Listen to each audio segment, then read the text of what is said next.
शुभ्रवस्त्रावृता या वीणावरदण्डमण्डितकरा या श्वेतपद्मासना या ब्रह्माच्युतशङ्करः प्रभृतिभिर्देवी सदा वन्दिता श्यामां पातु सरस्वती भगवती निःशेषजाड्यापहा। सृष्टि रचाने वाली कितना महान है तू, सृष्टि रचाने वाली कितना महान है तू। दाता दया के सागर प्राणों का प्राण है तू, सृष्टि रचाने वाली कितना महान है तू। दाता दया के सागर प्राणों का प्राण है तू। ऊंचे पहाड़ टीले दुल्हन से सज रहे हैं, वो मौन बैठे पक्षी तुझे को निहार रहे हैं। फूलों सी तेरी डाली मुस्कान भर रही है। दाता दया के सागर प्राणों का प्राण है तू।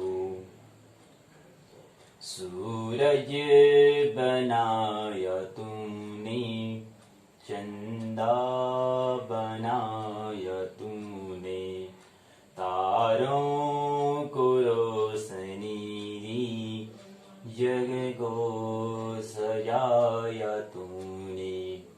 जग को सजाने वाले कितना महान है तू।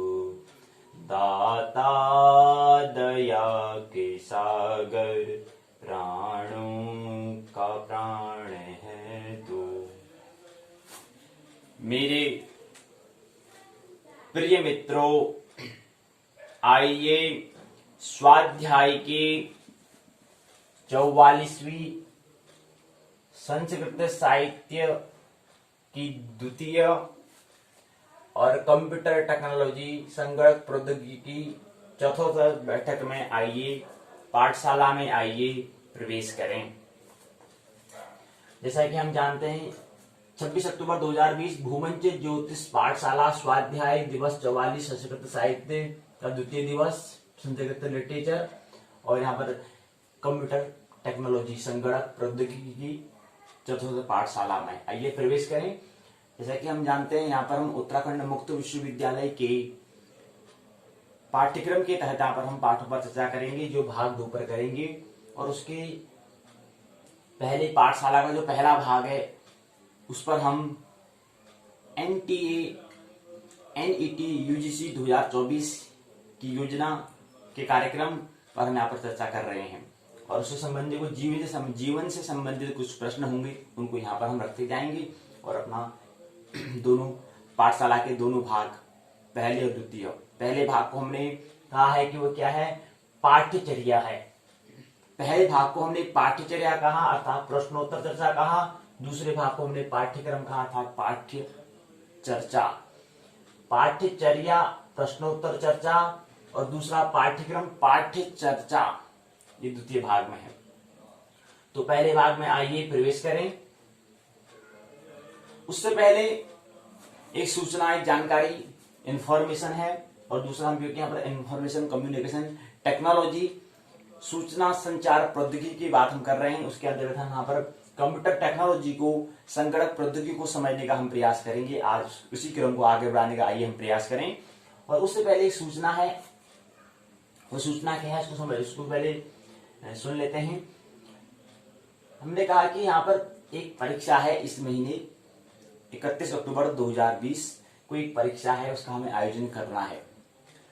और वो परीक्षा जो इससे पहले उत्तराखंड मुक्त विश्वविद्यालय के स्नातक प्रथम वर्ष के प्रथम प्रश्न पत्र और द्वितीय प्रश्न पत्र विषय ज्योतिष की विषय पर क्या होगा, उस विषय पर क्या होगी परीक्षा होगी, उसका हमें आयोजन करना है। वह परीक्षा क्या है 31 अक्टूबर 2020 को 2 सत्रों में 2 पाली में 2 शिफ्ट में होगा। और जैसे कि जानते हैं ज्योतिष विषय की क्या है 32 दिवसीय पाठशाला 24 अक्टूबर 2020 को 32 दिवसीय ज्योतिष विषय की 32 दिवसीय पाठशाला संपूर्ण हो चुकी है। और शेष 1 दिवसीय पाठशाला जो हम करें कि परीक्षा का हमें आयोजन करना है वह 31 अक्टूबर 2020 को हम करेंगे, वो करना है। तो उसको 1 दिवसीय और 32 दिवसीय तब जाके 33 दिवसीय जो पाठशाला है, 33 दिवसीय ज्योतिष पाठशाला तब जाके संपूर्ण होगी। अभी क्या है, अभी 1 दिवसीय पाठशाला और है, उसको हम 31 अक्टूबर को लेंगे और वो 2 सत्रों में प्रथम और द्वितीय, फर्स्ट शिफ्ट और सेकंड शिफ्ट 2 पाली में 2 सत्रों में उसको करेंगे। उसके बाद फिर क्या हो जाएगी ज्योतिष विषय की स्नातक उत्तराखंड मुक्त विश्वविद्यालय हल्द्वानी के स्नातक प्रथम वर्ष के प्रथम प्रश्न पत्र और द्वितीय प्रश्न पत्र। पहले प्रश्न पत्र JY 101 ब्रह्मांड एवं काल, दूसरा प्रश्न पत्र 102 जन्म कुंडली निर्माण, उसका 1 दिवसीय कार्यक्रम 31 अक्टूबर को। उसके बाद फिर क्या होगा, ये दोनों जो ज्योतिष का प्रथम वर्ष हम कह रहे हैं कि ब्रह्मांड एवं काल और जन्म कुंडली निर्माण, अर्थात विषय ज्योतिष का जो प्रथम वर्ष का जो प्रथम वर्ष जो है स्नातक में जो प्रथम वर्ष है वो ज्योतिष विषय का जो विषय है वो पूर्ण हो जाएगा। एक सूचना थी, ये हमें सूचना हमें याद रखनी है कि 31 अक्टूबर को क्या है परीक्षा है, इसका हमें आयोजन करना है। आइए भाग 1 में आइए प्रवेश करें। एक बात है रखना, एक होता है धरना। एक सूत्र और समझ ले, एक बात को और समझ लें। एक होता है रखना, एक होता है धरना। रखना मतलब होता है रटना, जिसको हमें केवल रटना है, जिसको हमें काम चलाव के लिए, केवल काम चलाव के लिए हमें रखना है। रखना मतलब जिसको हम रटना, जिस चीज को हम रटते हैं उसको हम रखते हैं, अर्थात हमें काम चलाव के लिए, बस काम चल जाए, बस मैं परीक्षा हूं उसका पास हो जाऊं, कैसे ही बस नौकरी मिल जाए, हो गया ऐसा। और एक धरना होता है, धरना मतलब होता है धारण करना, अर्थात धर्म जिसको हम कहते हैं, वो होता है काम चलाव के लिए नहीं, मेरे को कम बातें रखूंगा लेकिन उसको मैं धारण करूंगा, अर्थात धर्म उसको मैं करूंगा। धर्म का मतलब ही होता है धारण करना। और धारण करने योग्य क्या है मेरे लिए, जो मेरे स्वभाव के अनुकूल, जो मेरे स्वभाव में जो मेरे आनंद को बढ़ाए, मेरे को आनंद बहुसत करे, आनंद बहुसत खुशी जो मेरे लिए लाए, जो मेरे खुशहाली जो लाए, ऐसा जो मेरे जो कर्म, जो कोई भी मेरी प्रेरणा मिल रही है वो मेरे लिए क्या है, वो मेरे लिए धारण करने योग्य है, वो मेरे लिए धर्म है। और दूसरा रटना मुझे करें, केवल हमें क्या करना है, रखना होता है, केवल एक काम को समय के लिए रखना होता है, और ताकि फिर काम चल जाए, काम चलाओ के लिए जो हम कहते हैं उसको। और दूसरा हम रखते क्यों हैं, और रखना कहाँ रखते हैं हम, एक होता है स्मृति में हम रखते हैं, तो हमें याददाश्त में रखना क्यों है, हमें रटना होता है केवल काम चलाओ के लिए, और रखना इसलिए होता है कि ताकि मैं एक दिन वो मेरे लिए क्या बन जाए, अनुभव बन जाए। अभी मैं रख इसलिए रहा हूं क्योंकि मेरे को अभी इसका स्मरण हुआ है, मेरे जब तक ये मेरे को बात स्मरण नहीं होती है तब तक मैं इसको रखूंगा। अब सब प्रत्येक व्यक्ति की वो मेमोरी पर, उसकी स्मृति पर निर्भर करेगा उसके कि वो कितना रख पाता है और कौन कौन सी बातों को रख पाता है। लेकिन जो व्यक्ति और कितना रखता है, एक होता है कि बहुत सारे सूचनाओं को भी रख लेते हैं, वो भी काम चलाओ के लिए रख लेते हैं, एक तो वो रखना होता है। एक धरना होता है, मतलब धारण करना होता है, कि ताकि मैं उसको धारण इसलिए कर रहा हूँ, रख इसलिए रहा हूं क्योंकि अभी मेरे को वो स्वभाव से वो परिचित नहीं हो पाया हूं, इसलिए मैं इसको रख रहा हूं, ताकि इसी के बहाने में क्या कर रहा हूं, अपने स्वभाव को, अपने स्वाध्याय को समझ पाऊं, अपने स्वाध्याय कर पाऊं, अपने आप को समझ पाऊं, अपने स्वरूप को समझ पाऊं, इसलिए मैं उसको रख रहा हूं। चाहे वो किसी के ही विचार क्यों न हो, किसी के ही प्रवचन क्यों न हो, उनको हमें रखना केवल इसलिए है ताकि मेरे को स्मरण आ जाए बस। जिस दिन स्मरण आ जाता है उसके बाद स्मृति में कोई भी बातों को, शब्दों को रखने की आवश्यकता नहीं है, क्योंकि अंतिम लक्ष्य क्या है, अंतिम उद्देश्य क्या है, निर्विचार चित्त, प्रश्नों का गिर जाना, क्वेश्चनलेसनेस हो जाना है। हमें प्रश्न से हमें क्या हो जाना है, पूर्ण रूप से हमें प्रश्न, हमारा मन में अब कोई प्रश्न न उठने चाहिए, अब कोई प्रश्न नहीं हो, ऐसी अवस्था में हमें पहुंचना है। उसको कहते हैं निर्विचार चित्त, ऐसा मन जब वहां पर कोई विचार ही उत्पन्न न हुई, बस केवल देखने वाले हम रहें, तो ऐसी स्थिति में हमें पहुंचना है। धारण इसलिए हमें करना है, कोई भी हमें कहीं भी शिक्षा, कोई किसी भी कोई हमें जानकारी, सूचनाएं, खबर मिल रही है, उसको हमें इसलिए रखना है ताकि इसका स्मरण आ जाए बस। अब दूसरा आइए, आज की हम संगणक प्रौद्योगिकी तकनीकी में आइए प्रवेश करें। तो उसमें हमने कहा था कि what is computer, what is laptop, क्या होता है। तो कल हमने समझने का प्रयास किया था कि क्या है संगणक, क्या है कंप्यूटर, अर्थात क्या है लैपटॉप। तो हमने कल इसमें कहा था कि ये कंप्यूटर क्या है, एक इलेक्ट्रॉनिक डिवाइस है। डिवाइस मतलब होता है यंत्र अर्थात उपकरण, एक साधन। लेकिन कैसा साधन, आप साधन भी जो हम कह रहे हैं, डिवाइस भी जो हम कह रहे हैं, बहुत अन्य बहुत प्रकार से हो सकते हैं, लेकिन एक कैसी डिवाइस है, कैसा यंत्र है, यह है इलेक्ट्रॉनिक। अब इलेक्ट्रॉनिक, ये इलेक्ट्रॉन क्या होता है, इलेक्ट्रॉन जो है उसको समझने के लिए पहले हमें विज्ञान को समझना होगा, साइंस को समझना होगा। और साइंस को समझने के लिए सबसे पहले मूलभूत जो बात आती है वो आती है पदार्थ अर्थात मैटर, अर्थात द्रव्य की हम बात करते हैं। तो द्रव्य किसे कहते हैं, और कल हमने पिछली पाठशाला में द्रव्य और प्रोडक्ट और उत्पाद में हमने अंतर समझने का प्रयास किया था। तो द्रव्य का ही, पदार्थ का ही जो है उसका रूपांतर क्या कहलाता है, उत्पाद कहलाता है, वो प्रोडक्ट कहलाता है। जैसे हमने कहा कि फॉर एग्जाम्पल हमने कहा था कि कहीं लैपटॉप ही क्या है, क्या एक प्रोडक्ट है, और दूसरा क्या है, इलेक्ट्रॉनिक डिवाइस, एक यंत्र है हम कह रहे हैं। लेकिन ये पहले कंप्यूटर क्या होगा, पहले एक मैटर तो था, एक पदार्थ था अर्थात द्रव्य था। अब इसका हमने उसका आकार आकृति दे दी, एक यंत्र के रूप में किसी विशेष प्रयोजन के माध्यम से इसको हमने क्या करा, इसका आविष्कार किया, इसको हमने पदार्थ को आकृति आकार दे दिया, तो हम इसको क्या कहते हैं, इलेक्ट्रॉनिक डिवाइस कह देते हैं। अर्थात इलेक्ट्रॉनिक क्या है, अर्थात विद्युत आणविक क्या है, डिवाइस अर्थात एक यंत्र है, एक उपकरण है।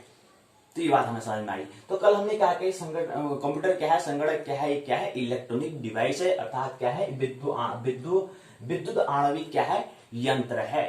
और यंत्र ये किसी विशेष प्रयोजन के लिए क्या है, बना है, कुछ प्रयोजन से क्या हुआ है, अस्तित्व में आया है। जैसे कोई भी चीज हमने कहा था, कोई भी चीज ऐसी ही नहीं आ जाती है, कुछ तो उसका क्या होता है, वजह होती है। और विज्ञान कहता है कि क्या कारण है, कार्य और कारण के बीच खोज की हम कहते हैं विज्ञान कहते हैं, ये हमें स्मरण रहना चाहिए। इसलिए तो हमें किसी चीज को इसी को हम यहाँ पर समझने का प्रयास कर रहे हैं कि ये लैपटॉप या कंप्यूटर जो हम कह रहे हैं, जो ये प्रौद्योगिकी टेक्नोलॉजी है, इसको हम समझने का हम प्रयास कर रहे हैं, ताकि ये मतलब ये लैपटॉप ऐसे कैसे बन गया, मतलब ये पहले तो पदार्थ था, इसको प्रोडक्ट के रूप में, इसको हमने डिवाइस यंत्र के रूप में कैसे इसको बनाया, कैसे इसका निर्माण किया गया है, किसके द्वारा निर्माण किया गया, कब निर्माण किया गया, क्यों निर्माण किया गया, और इससे क्या क्या हम कर सकते हैं, इससे आगे अपनी आगे की यात्रा के लिए, उसमें हमारे लिए जीवन की यात्रा के लिए क्या, कितनी इसकी उपयोगिता है, क्या महत्व है जीवन में, इसको समझने का हम प्रयास कर रहे हैं।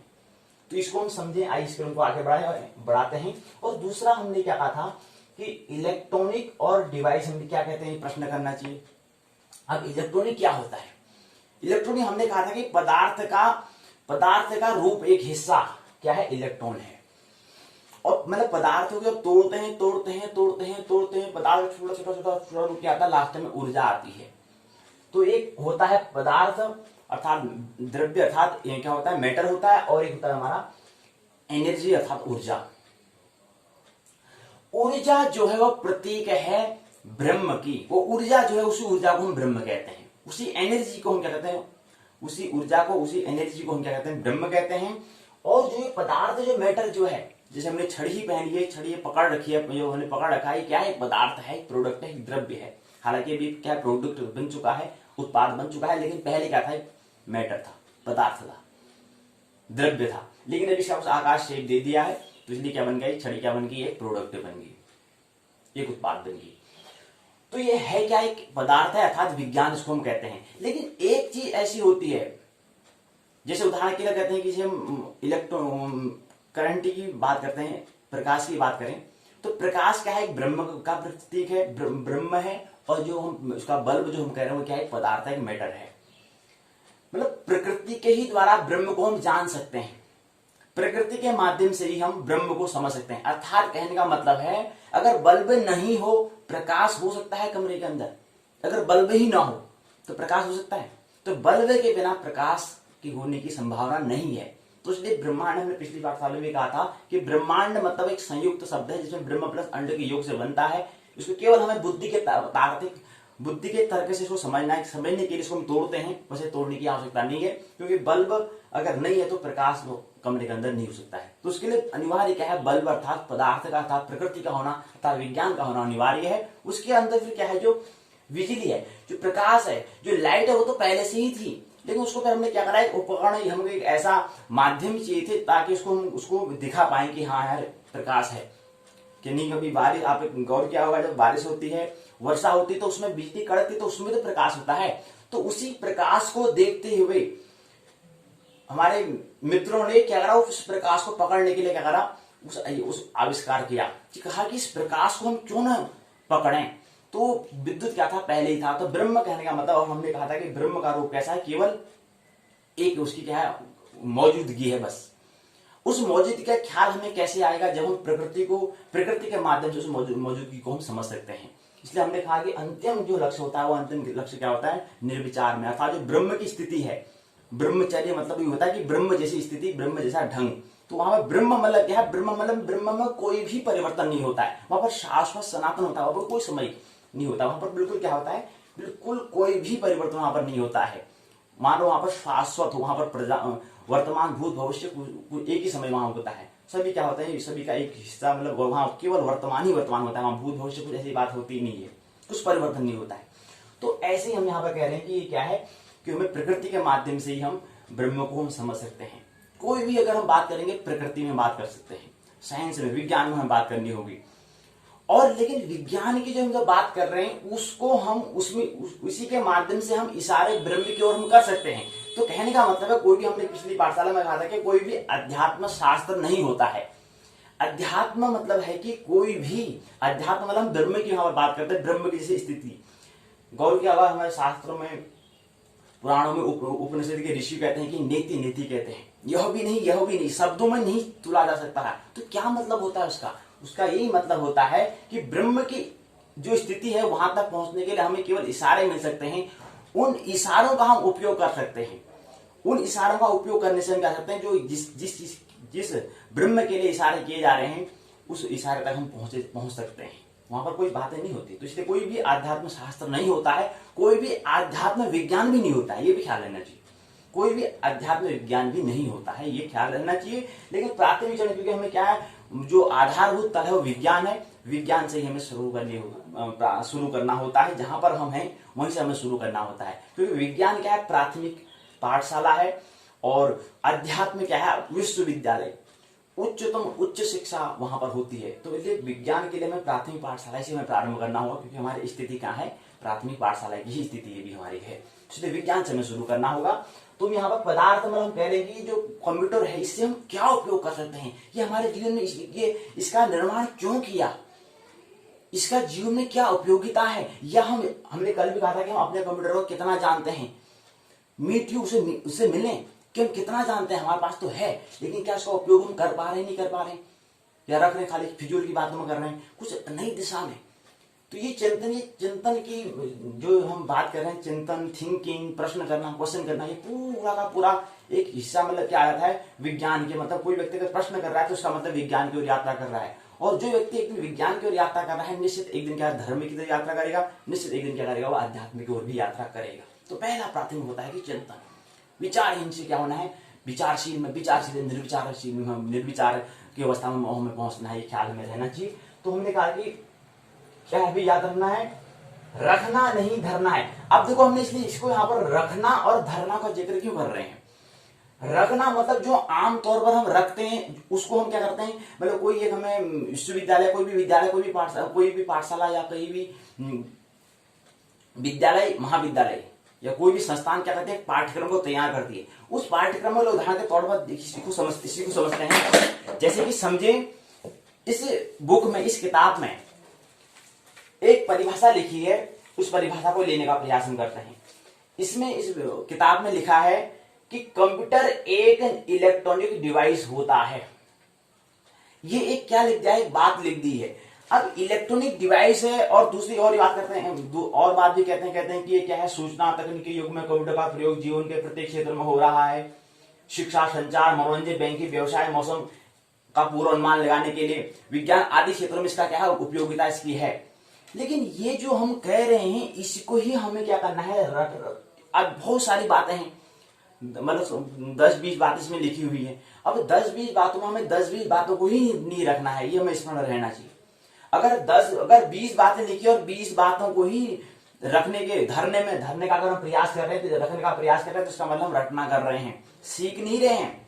और जबकि धरना और धारण करना में होता है कि हमें 10-20 बातों में से केवल हमें अपने काम की जो हमारे स्वभाव से जो परिचित कराए, जो हमारे आवश्यकता है उसको पूर्ति करे, वो हमें चीज में रखनी होती है। तो हमें केवल यहाँ पर क्या समझ में आता है कि मीट योर कंप्यूटर, हम अपने कंप्यूटर को जाने, ये पहला खंड है। इसके अंतर्गत हम ये समझ रहे थे कि कंप्यूटर में क्या एक बात महत्वपूर्ण आती है, वो महत्वपूर्ण बात है कि कंप्यूटर क्या है, इलेक्ट्रॉनिक डिवाइस है, अर्थात क्या है, विद्युत आणविक क्या है, यंत्र है, उपकरण है, एक साधन है। अब इसके आगे अगला एक बात और आई थी, फिर एक हमने प्रश्न पूछा था कि इलेक्ट्रॉनिक किसे कहते हैं और डिवाइस किसे कहते हैं। तो इलेक्ट्रॉनिक को समझने के लिए हमें विज्ञान को समझना होता है, और विज्ञान का जो अंतिम गर्भ में जो आएगा, जो पदार्थ होता है वह अंतिम क्या होता है, इलेक्ट्रॉन, प्रोटॉन, उसका क्वार्ट्ज, उसके बाद अंतिम में क्या हो जाता है, वही पदार्थ एक ऊर्जा के रूप में बन जाता है। तो ये हमें ख्याल रहना चाहिए। तो पदार्थ ही क्या है, उसके जब उसका अंत से अगर उसको तोड़ते जाए, लास्ट में क्या होता है, ऊर्जा बन जाती है, ये हमें एनर्जी रह जाती है। तो वही एनर्जी क्या है, ब्रह्म है।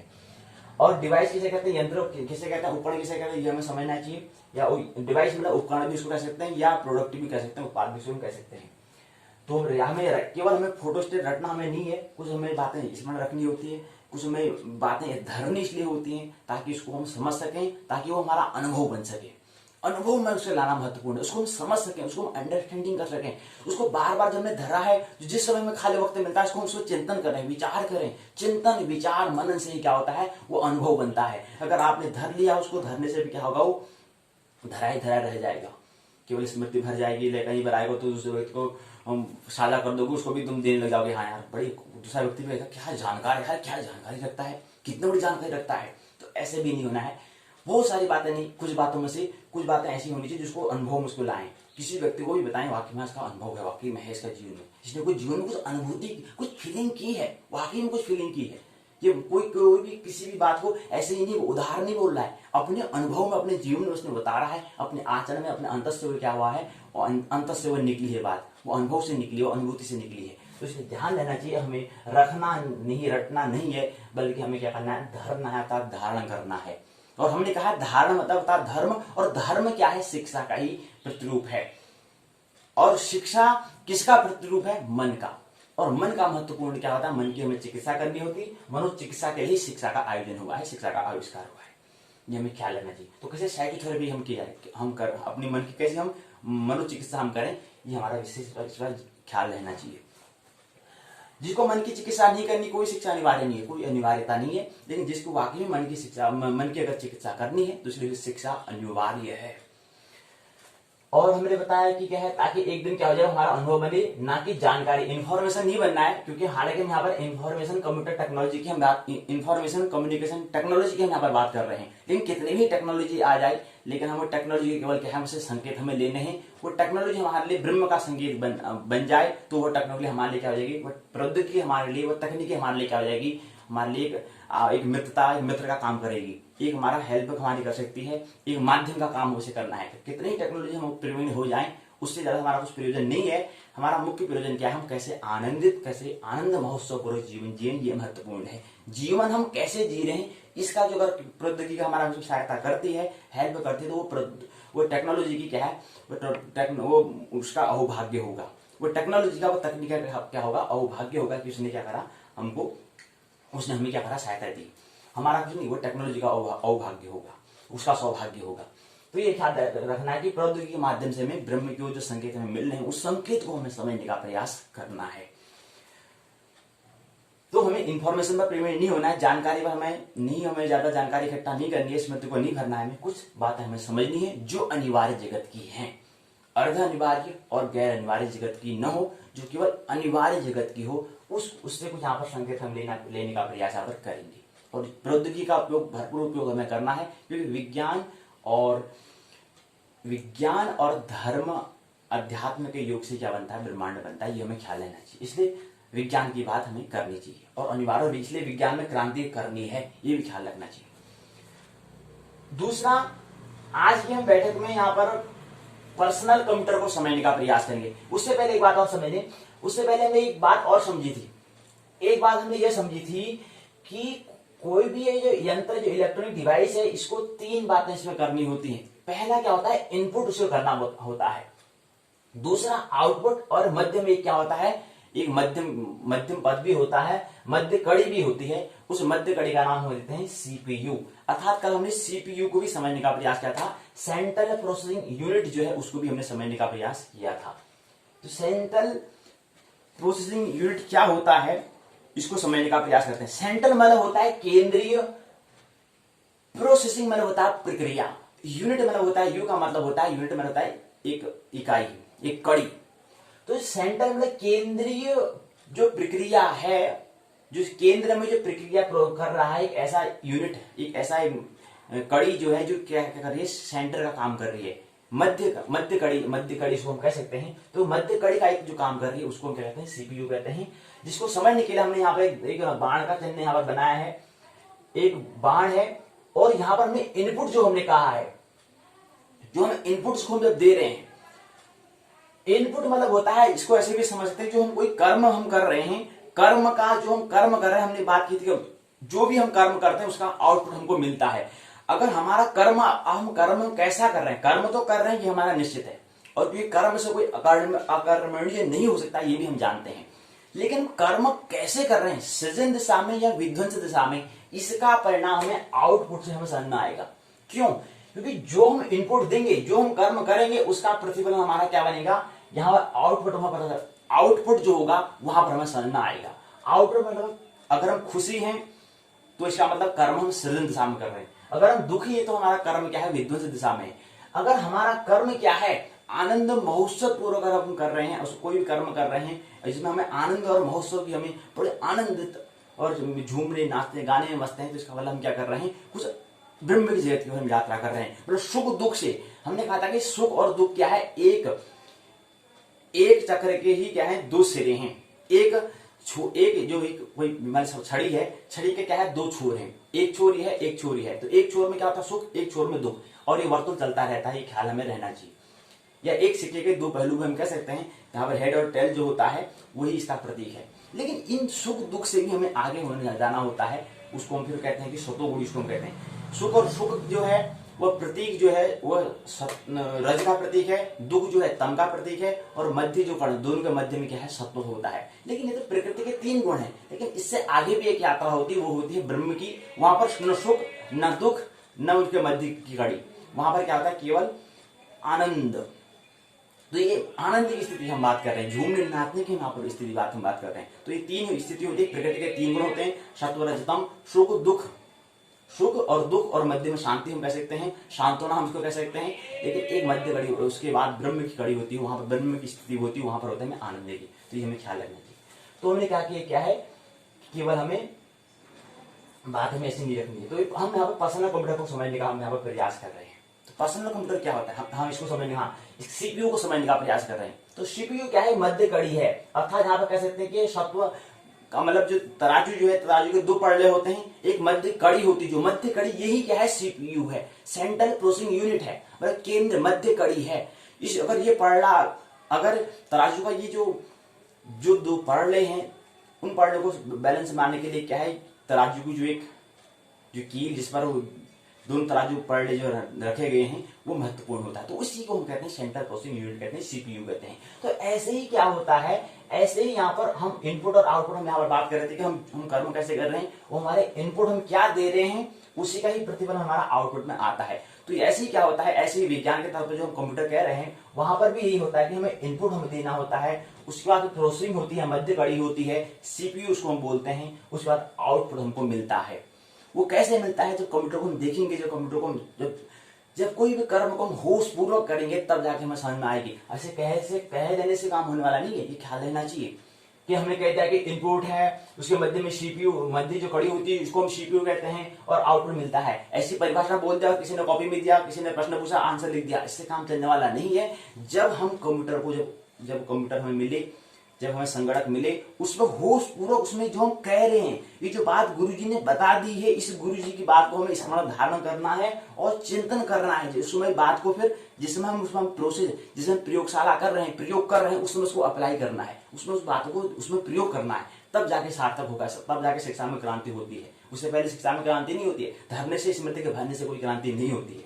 आप प्रवीण हो सकते हैं, माहिर हो सकते हैं कि आप पूरी जानकारी को इकट्ठा करने में कह सकते हैं कि इनपुट है, आउटपुट है, और लिखने में पूरी आप प्रश्न, अगर कहीं किसी एग्जाम में, किसी परीक्षा में आपको प्रश्न पूछा गया, आपने पूरी पेज, 2 पेज, 3 पेज पूरा निबंध लिख दिया आपने, उससे कुछ हल होने वाला नहीं है। हल उससे होगा कि आप उसको अपने आचरण में लाएं, अर्थात इनपुट, मध्य कड़ी, सीपीयू और आउटपुट, ये हमें समझना है। तो जब हमें कंप्यूटर हो, जिसमें हम कंप्यूटर या लैपटॉप जो भी है, उसमें हमें पता होना चाहिए हम यहाँ पर इनपुट दे रहे हैं, अच्छा इसका मतलब आउटपुट क्या मिलता होगा, अच्छा ये मिलता है, अच्छा ऐसा ऐसा होता है। तो ऐसे मैंने क्या करना है, अपने अब जो कर्म कर रहे हैं उसमें हमें क्या करना है, होश पूर्वक उस कर्म को करना है, उसको मैं ऑब्जर्व उसको करना है, उसको हमें देखना है कि हमें जो मैंने पढ़ा था, जो गुरुजी ने बताया था, वो सही है या नहीं, उसकी जांच करनी है, उसका खोज करनी है, उसकी सर्च करना है, उसको फिर क्या करना है, रिसर्च करना है, अनुसंधान करना है। यही जीवन है, यही क्या है, विज्ञान की खोज है। तो ये भी हमें करना होता है। तो हमने बताया था कि धनुष बाण को उदाहरण से समझाने का प्रयास कर रहे थे कि इसको उदाहरण समझे कि हमारे पास क्या है, धनुष है, एक क्या है, बाण है। अब धनुष क्या है, ये इनपुट का काम करेगा, और जो बाण ये आउटपुट का काम करेगा। लेकिन मध्य कड़ी क्या होती है, जब प्रत्यंचा को हम खींचते हैं, जैसे बाण को लगा के प्रत्यंचा को खींचते हैं, तो उसमें जो जैसे ही यहाँ पर फोर्स लगा रहे हैं, तो पहले एक प्रक्रिया हम क्या कर रहे हैं, अपनी ओर फोर्स लगा रहे हैं। जब हम प्रत्यंचा को खींचते हैं, कभी आपको ये बात कभी स्मरण की आपने, कभी आपने धनुष बाण जो कह रहे हैं देखा होगा, राम जी के भी रामलीला चल रही है, धनुष बाण चलाते हैं रावण को मार के, तो ऐसे मतलब ये क्या है, इसमें करते हैं कि पहले हम यहाँ को पहले क्या दे रहे हैं, बल दे रहे हैं। ये हम खींचना, प्रत्यंचा को खींचना मतलब क्या होता है कि पहले हम क्या कर रहे हैं, बल के लिए क्या कर रहे हैं, ताकि वो और उससे आगे जाए, उसको वहां आगे करने के लिए क्रिया प्रतिक्रिया का नियम आपने पढ़ा होगा, वही हम यहाँ पर कर रहे हैं। तो पहले क्या करना है, पहले हमें क्रिया करनी है, ताकि बाद में क्या हो जाए, प्रतिक्रिया बन जाए। वही यहाँ पर इनपुट और आउटपुट की हम यहाँ पर बात कर रहे हैं। तो इनपुट वाले क्या करना है, प्रत्यंचा को खींचना है। हमने बाण, धनुष हमारे पास है, बाण हमारे पास है, उसको प्रत्यंचा में उसको मैंने रख दिया है, अब प्रत्यंचा में खींचनी है। जैसे ही खींचेंगे, हमें इनपुट हमने दे दिया है, अब आउटपुट क्या होगा, वहां लक्ष्य में जहां पर हम मार रहे हैं वहां लक्ष्य में क्या हो जाएगा, उसको भेज देगा। तो वो क्रिया क्या कहलाएगी, आउटपुट कहलाएगी। तो ये क्या है, ऐसे हमने कल यहाँ पर समझने का प्रयास किया था कि कंप्यूटर में भी 3 चीज होते हैं। पहला होता है इनपुट होता है, मध्य कड़ी सीपीयू होती है, और एक तीसरा कड़ी होती है आउटपुट। तो output, input device, output device क्या होता है, और मध्य कड़ी में सीपीयू क्या होता है, यह कल हमकी बैठक में समझने का हमने प्रयास किया था। आइए इसी क्रम को आगे और बढ़ाएं। तो इसमें हमने समझने का प्रयास किया था कि कंप्यूटर के कुछ एप्लीकेशन से हैं, एजुकेशन क्षेत्र में, शिक्षा के क्षेत्र में इसका क्या उपयोग है, हमारे दैनिक जीवन में क्या उपयोग है, इसको समझने का हमने व्यवसाय के जीवन में, जो हमारा व्यवसाय है वहां पर इसका उपयोग है, ये हमने समझने का प्रयास किया था। आइए आज हम पर्सनल कंप्यूटर को समझने का प्रयास करते हैं। पर्सनल मतलब होता है व्यक्तिगत, और कंप्यूटर मतलब होता है संगणक। आप जानते हैं कंप्यूटर क्या है, इलेक्ट्रॉनिक डिवाइस, अर्थात क्या है, इलेक्ट्रॉनिक डिवाइस, अर्थात क्या है, विद्युत आणविक यंत्र है। अब व्यक्तिगत कंप्यूटर क्या है, पर्सनल कंप्यूटर। आजकल सर्वाधिक प्रचलित कंप्यूटर में पर्सनल कंप्यूटर का ही प्रयोग होता है, जिसे हम पीसी कहते हैं। अब कभी आपसे सुना होगा पीसी, आपने नाम सुना होगा। हम बहुत शब्द में, हम जानकारी में बड़े प्रवीण व्यक्ति हैं। हमने नाम सुना है सीपीयू, हमने नाम सुना है पीसी, बड़े शब्दों में प्रवीण है। कभी हमने प्रश्न नहीं किया कि यार सीपीयू का मतलब क्या होता है, इसका फुल फॉर्म क्या होता है, पूरा नाम क्या होता है, और पीसी इसका पूरा नाम क्या होता है। कभी प्रश्न नहीं करते हैं। हम शब्दों को इसलिए रखते हैं, अपनी जानकारी को, मतलब काम चलाओ स्मृति को इतना भर लेते हैं, लेकिन कभी हमने प्रश्न किया कि पीसी का मतलब क्या होता है और सीपीयू का मतलब क्या होता है। जो व्यक्ति प्रश्न करेगा वही विज्ञान में क्रांति ला सकता है, ये हमें स्मरण रहना चाहिए। तो हम यहाँ पर आ रहे हैं, पर्सनल कंप्यूटर मतलब होता है, इसको शॉर्ट फॉर्म में क्या कहते हैं, संक्षिप्त में इसको पीसी कहते हैं। फॉर एग्जाम्पल कह सकते हैं कि कोविड, कोई व्यक्ति हम यहाँ पर प्रयोग कर रहे हैं भी, कोविड शब्द क्या है, उसको हम संक्षिप्त में कह रहे हैं। कभी आपने गौर किया कि कोविड की फुल फॉर्म क्या होती है, कभी आपने प्रश्न किया तो ये अगर ये हम जो यहाँ पर कर रहे हैं, यहाँ पर से हमें समझ में आएगा कि व्यक्ति की लर्निंग की, सीखने की दर क्या है। तो हम कोविड कहते हैं, कोविड की फुल फॉर्म क्या होती है। ऐसे यहाँ पर सीपीओ भी कह रहे हैं, कल हमने सेंट्रल प्रोसेसिंग यूनिट कहा था, आज भी यहाँ पर पीसी कह रहे हैं, आने वाले दिन में कुछ और बोलेंगे, उसको शॉर्ट फॉर्म में बोल देंगे। तो इसलिए यहाँ अभी कह दे रहे हैं कि हमें कोई भी अगर हमें संक्षिप्त में नाम दिया जा रहा है, बहुत सारे कंप्यूटर में ऐसे होंगे, जब कंप्यूटर की पाठशाला होगी वहां पर हम शॉर्ट फॉर्म का उपयोग करेंगे, लेकिन उस शॉर्ट फॉर्म का पूरा नाम क्या है ये हमें आना अनिवार्य है। उससे काम चल, हमें जानकारी नहीं करनी, हमें अनुभव में लाना है। इसलिए उसका पूरा नाम क्या है, जैसे पूरा नाम, अब जैसे पीसी अगर हम कह रहे हैं, आज हमने पीसी मतलब पर्सनल कंप्यूटर है कह दिया, लेकिन आने वाली पाठशाला जब ये 10 दिन ये जब 12वीं पाठशाला हो जाएगी तो वहां पर हम पीसी का उपयोग करेंगे, वहां पर्सनल कंप्यूटर का जिक्र नहीं करेंगे, हम पीसी कहेंगे फिर। और यहाँ पर जैसे सेंट्रल प्रोसेसिंग यूनिट कह रहे हैं, वहां पर सीपीयू का हम जिक्र करेंगे, फिर वहां पर सेंट्रल प्रोसेसिंग यूनिट हम बार बार जिक्र करने वाले नहीं है। तो इसलिए पहले ही उसको क्या करना है, उसके पूरा नाम क्या होता है ये हमें स्मरण होना चाहिए। ऐसे ही कोरोना कोविड जो हम कह रहे हैं उसको भी हमें समझना चाहिए कि आखिर क्या है। जो शॉर्ट फॉर्म कह रहे हैं, शॉर्ट फॉर्म से काम नहीं चलता है, उसको पहले पूरा नाम हमें पता होना चाहिए। तो आइए पर्सनल कंप्यूटर में कह रहे हैं कि आजकल सर्वाधिक प्रचलित क्या है, कंप्यूटरों में पर्सनल कंप्यूटर का क्या होता है, उपयोग होता है, प्रयोग होता है, जिसे हम पीसी कहते हैं। तो पीसी किसे कहते हैं, पीसी इसे कहते हैं जो हम क्या करते हैं, सर्वाधिक कंप्यूटरों का एक क्या हो, जो हम अपने पर्सनल के लिए, अपने निजी के लिए हम जो ऐसे कंप्यूटर जो व्यक्तिगत की हम बात कर रहे हैं, यहाँ पर व्यक्तिगत में जो व्यक्ति क्या है कंप्यूटर को अपने व्यक्तिगत निजी कार्य के लिए जो उपयोग में लाते हैं उसको हम पर्सनल कंप्यूटर कहते हैं। पर्सनल कंप्यूटर को व्यक्तिगत प्रयोग में हम लाते हैं, व्यक्ति में होता है व्यक्ति जो उपयोग में लाता है, प्रत्येक व्यक्ति, जैसे हम फोन कहते हैं, प्रत्येक व्यक्ति का क्या होता है, अपना अपना फोन होता है, मोबाइल फोन में क्या होता है, चलवाणी होती है। ऐसे ही क्या है, प्रत्येक व्यक्ति का पर्सनल कंप्यूटर मतलब होता है, प्रत्येक व्यक्ति के पास क्या होता है, व्यक्तिगत मतलब प्रत्येक व्यक्ति के लिए अलग अलग हो, उसको हम पर्सनल कंप्यूटर हम कहते हैं। व्यक्तियों और संख्याओं द्वारा इन कंप्यूटर का प्रयोग अकाउंटिंग, सांख्यिकी, विश्लेषण और ग्राफिक डिजाइन करने में इसका क्या होता है, प्रयोग किया जाता है। पर्सनल कंप्यूटर के दो भाग होते हैं। पर्सनल कंप्यूटर के दो भाग कौन कौन से हैं, एक है स्टेशनरी और दूसरा होता है पोर्टेबल होता है। पोर्टेबल क्या है और स्टेशनरी क्या है, इसको समझने का प्रयास करेंगे। दूसरी बात, यहाँ पर कंप्यूटर जो है थोड़ा विज्ञान की बात है, तो यहाँ पर थोड़ा आंग्ल भाषा का उपयोग ज्यादा किया होगा और प्रयास करना चाहिए कि आंग्ल भाषा जो है इसको हम हिंदी भाषा में रूपांतर जरूर करें। क्यों, क्योंकि हम भाषा में जिस भाषा में हम हमारा जन्म से हम जन्मी जो हमारी भाषा जो हिंदी है, उस भाषा में उसको समझने में हमें क्या होती है, सहूलियत होती है। लेकिन उसी आंग्ल भाषा में हम उसको क्या करेंगे, स्टेशनरी, पीसीयू ये कहने में हम निपुण हो जाएंगे, लेकिन जब तक इसको अपनी भाषा में उसको हम नहीं समझेंगे तब तक उसमें क्या होगा, क्रांति नहीं हो सकती है। तो इसलिए यहाँ पर लिखा है कि स्टेशनरी लिखा है और दूसरा शब्द लिखा है पोर्टेबल लिखा है, कुछ समझ में नहीं आएगा। पहली बार सुन लेना क्या होता है इसका मतलब। अब तुम जानकारी बता दो, लेकिन हम तो भाई हम धर्म रखने वाले हैं नहीं भाई, हम तो मानने वाले नहीं। बताओ क्या होता है गुरुजी, बताओ इसका मतलब ये क्या है। स्टेशनरी आप बता रहे हैं, पहले ये बताओ तब आगे पाठशाला होगी। क्या होता है इसका मतलब स्टेशनरी और पोर्टेबल, पहले प्रश्न कर दो तो गुरुजी क्या होंगे, अगले दिन सावधान होकर आएंगे कि हाँ यार विद्यार्थी यार कुछ तो जानना चाहता है, तो उसकी भी थोड़ा तैयारी रहेगी। तो स्टेशनरी कंप्यूटर के हमने कहा कि पर्सनल कंप्यूटर के दो भाग होते हैं। पहला है स्टेशनरी कंप्यूटर, जिसको हम कहते हैं डेस्कटॉप। डेस्क मैंने होता है मेज, टॉप मैंने होता है ऊपर, ऐसे ही लैपटॉप होता है, लैप मैंने होता है रखना, टॉप जिसे हम गोद में रख सकें। ऐसे ही डेस्क मैंने होता है मेज, टॉप मतलब मेज के ऊपर जिसे रख सकें उसको हम कहते हैं डेस्कटॉप कहते हैं। और दूसरा होता है पावर कंप्यूटर, उसको हम पावर कंप्यूटर कहते हैं। टावर कंप्यूटर क्या है, डेस्कटॉप कंप्यूटर क्या है, इसको समझ आइए।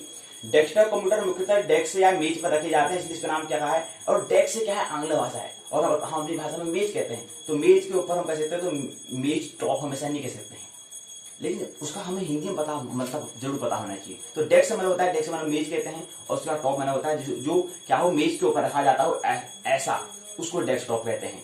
और दूसरा है टावर कंप्यूटर, ऐसा ही होता है लैपटॉप, जिसको हम गोद के ऊपर भी रख सकते हैं, जैसे गोद में भी हम रख सकते हैं। अच्छा उसको लैपटॉप, अच्छा उसको लैपटॉप हो, अच्छा मैं तो सॉरी सोच रहा था, नहीं वही है, अच्छा ठीक है।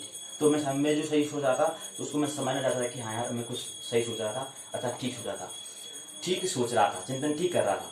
तो इसे प्रश्न हमें करना था। डेस्कटॉप मतलब होता है कंप्यूटर मुख्यतः डेस्क या मेज में रखे जाते हैं, इसलिए इसको हम डेस्कटॉप के नाम से जानते हैं। टावर कंप्यूटर के लिए सबसे अच्छी जगह डेस्क के नीचे होती है। तो क्या है डेस्कटॉप और दूसरा टावर कंप्यूटर, दो क्या होते हैं, डेस्कटॉप कंप्यूटर क्या होता है, टावर कंप्यूटर क्या होता है। डेस्कटॉप मेज के ऊपर रखा जाता है, जो ऐसा ऐसा यंत्र, ऐसा डिवाइस जिसको हम कह सकते हैं मेज के ऊपर रख सकते हैं, और ऐसा डिवाइस जिसको हम कह सकते हैं सबसे अच्छी जगह जो होती है डेस्क के नीचे, जिसको मेज के नीचे रख सकते हैं, वो क्या कहलाता है, टावर कंप्यूटर कहलाता है। डेस्कटॉप और टावर कंप्यूटर में कोई खास अंतर नहीं होता है, ये समझना चाहिए। इसलिए इसको सामान्यतः सभी क्या कहते हैं, स्टेशनरी कंप्यूटर को डेस्कटॉप नाम से हम जानते हैं। कह रहे हैं कि ये टावर कंप्यूटर और डेस्कटॉप कंप्यूटर में कोई ज्यादा भेद नहीं होता है, इन दोनों को हम कहते हैं सामान्य भाषा में इसको सभी जो है स्टेशनरी कंप्यूटरों स्टेशनरी कंप्यूटरों को क्या कहते हैं, डेस्कटॉप के नाम से हम जानते हैं। इसलिए कह रहे हैं जो भी स्टेशनरी जो कंप्यूटर है, हम जो कह रहे थे कि स्टेशनरी और पोर्टेबल जो होता है, दो पर्सनल कंप्यूटर के दो भाग होते हैं, तो उसमें स्टेशनरी नाम से उसको हम जानते हैं डेस्कटॉप कंप्यूटर को। तो सभी स्टेशनरी कंप्यूटर को क्या कहते हैं, डेस्कटॉप, अर्थात जो मेज के ऊपर रखे जाते हैं, जो ऐसा यंत्र जिसको हम मेज के ऊपर रख सकते हैं, उसको हम डेस्कटॉप कहते हैं।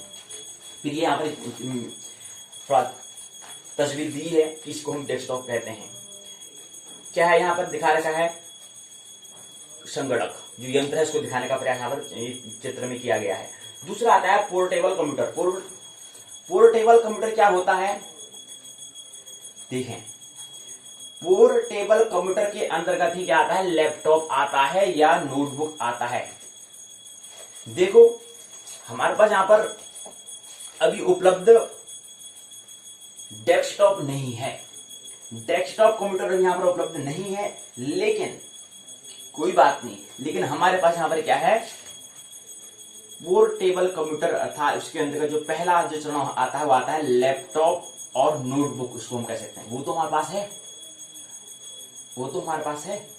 अच्छा, तो ये भी पर्सनल कंप्यूटर के अंदर दो कंप्यूटर होते हैं? जी जी हाँ, दो कंप्यूटर होते हैं। कौन कौन से होते हैं? पहला होता है स्टेशनरी, अच्छा स्टेशनरी, दूसरा होता है पोर्टेबल। जी हाँ, पोर्टेबल भी होता है।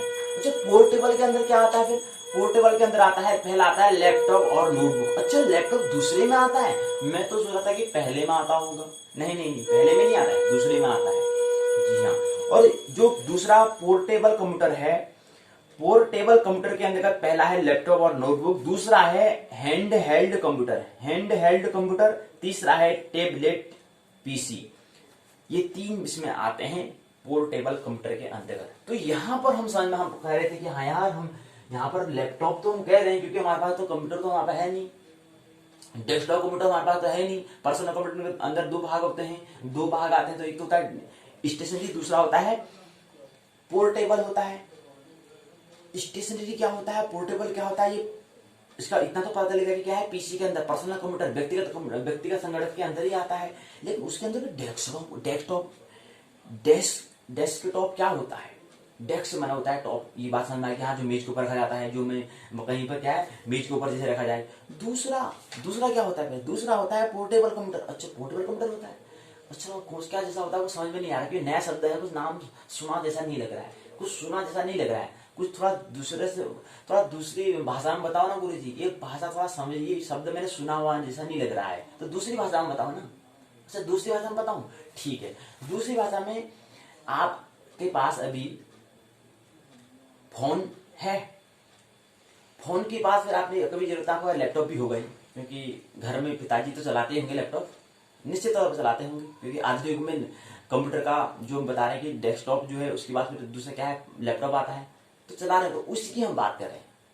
तो ये पोर्टेबल कंप्यूटर के अंतर्गत हम लैपटॉप, नोटबुक और हैंड हेल्ड कंप्यूटर की यहाँ पर बात करते हैं, और तीसरा टैबलेट पीसी की यहाँ पर बात करते हैं। तो कुल मिलाकर कहने का मतलब है, अभी तक हमारे घर में क्या था, लैपटॉप था। अब लैपटॉप हम यहाँ पर क्या है, अब हम लैपटॉप को समझने का प्रयास हम कर सकते हैं, अब उसको हम समझ सकते हैं। अभी तो हमारे पास है, अभी हमारी ये पाठशाला किस पर चल रही है, पहला मुख्य विषय है मीट योर कंप्यूटर। अपने कंप्यूटर को जानिए, अपने संगणक को जानिए। अब हम कंप्यूटर को समझें, पहले तो ये पता नहीं कि मेरे पास कंप्यूटर है या नहीं है, अभी तक तो मेरे को यही पता नहीं था कि कंप्यूटर मेरे पास है या नहीं है। अच्छा, अब पता चला कि मेरे पास कंप्यूटर है। क्यों? क्योंकि यहाँ पर व्यक्तिगत कंप्यूटर, जब व्यक्तिगत कंप्यूटर को समझ रहा था तो इसके अंदर यहाँ पर दो भाग उसके बताए थे, स्टेशनरी और पोर्टेबल। अच्छा, पोर्टेबल बताया था। अच्छा फिर गुरुजी कुछ और भी तो बता रहे थे। गुरुजी कह रहे थे कि पोर्टेबल के अंदर क्या होता है कि लैपटॉप भी होता है। अच्छा लैपटॉप तो मेरे को परसों नरसों तो मेरे पिताजी ने मेरे को दिया था, बर्थडे के गिफ्ट में दिया था मेरे को। अच्छा गुरुजी वही बात कर रहे हैं आप? हाँ वो तो हमारे पास है फिर। अच्छा उसकी बात कर रहे हैं? हाँ उसी की बात कर रहे हैं। तो कोई बात नहीं, डेस्कटॉप अगर आपका नहीं है तो लैपटॉप तो है, तो लैपटॉप के माध्यम से हम उसको कंप्यूटर को समझने का प्रयास करेंगे, क्योंकि लैपटॉप हमारे पास क्या है यहाँ पर उपलब्ध भी है, तो उसी के माध्यम से समझने का प्रयास करेंगे। डेस्कटॉप जो है, जो पहला भाग है वो हमारे पास नहीं है तो कोई दिक्कत नहीं है, लेकिन हमारे पास लैपटॉप तो है, जो हमारे पास है उससे ही हम क्या करेंगे, समझने का प्रयास, उससे ही हम क्या करेंगे, संगणक प्रौद्योगिकी टेक्नोलॉजी को समझने का प्रयास हम करेंगे। तो आगे लैपटॉप क्या होता है? लैपटॉप डेस्कटॉप की तुलना में बहुत छोटे, हल्के। आप कहते हैं कि लैपटॉप किसे कहते हैं? अब हम लैपटॉप हमारे पास घर में है, ठीक है, आप लैपटॉप किसे कहते हैं पूछ ले कोई आपसे, तो क्या बताओगे इसका? कोई उत्तर है आपका? पहले आपका पास प्रश्न है, ख्याल है आपको? कोई लैपटॉप कोई पूछ सकता है कि आपके पास लैपटॉप है या नहीं, कोई प्रश्न आपसे पूछ सकता है? ऐसा प्रश्न आपके पास है?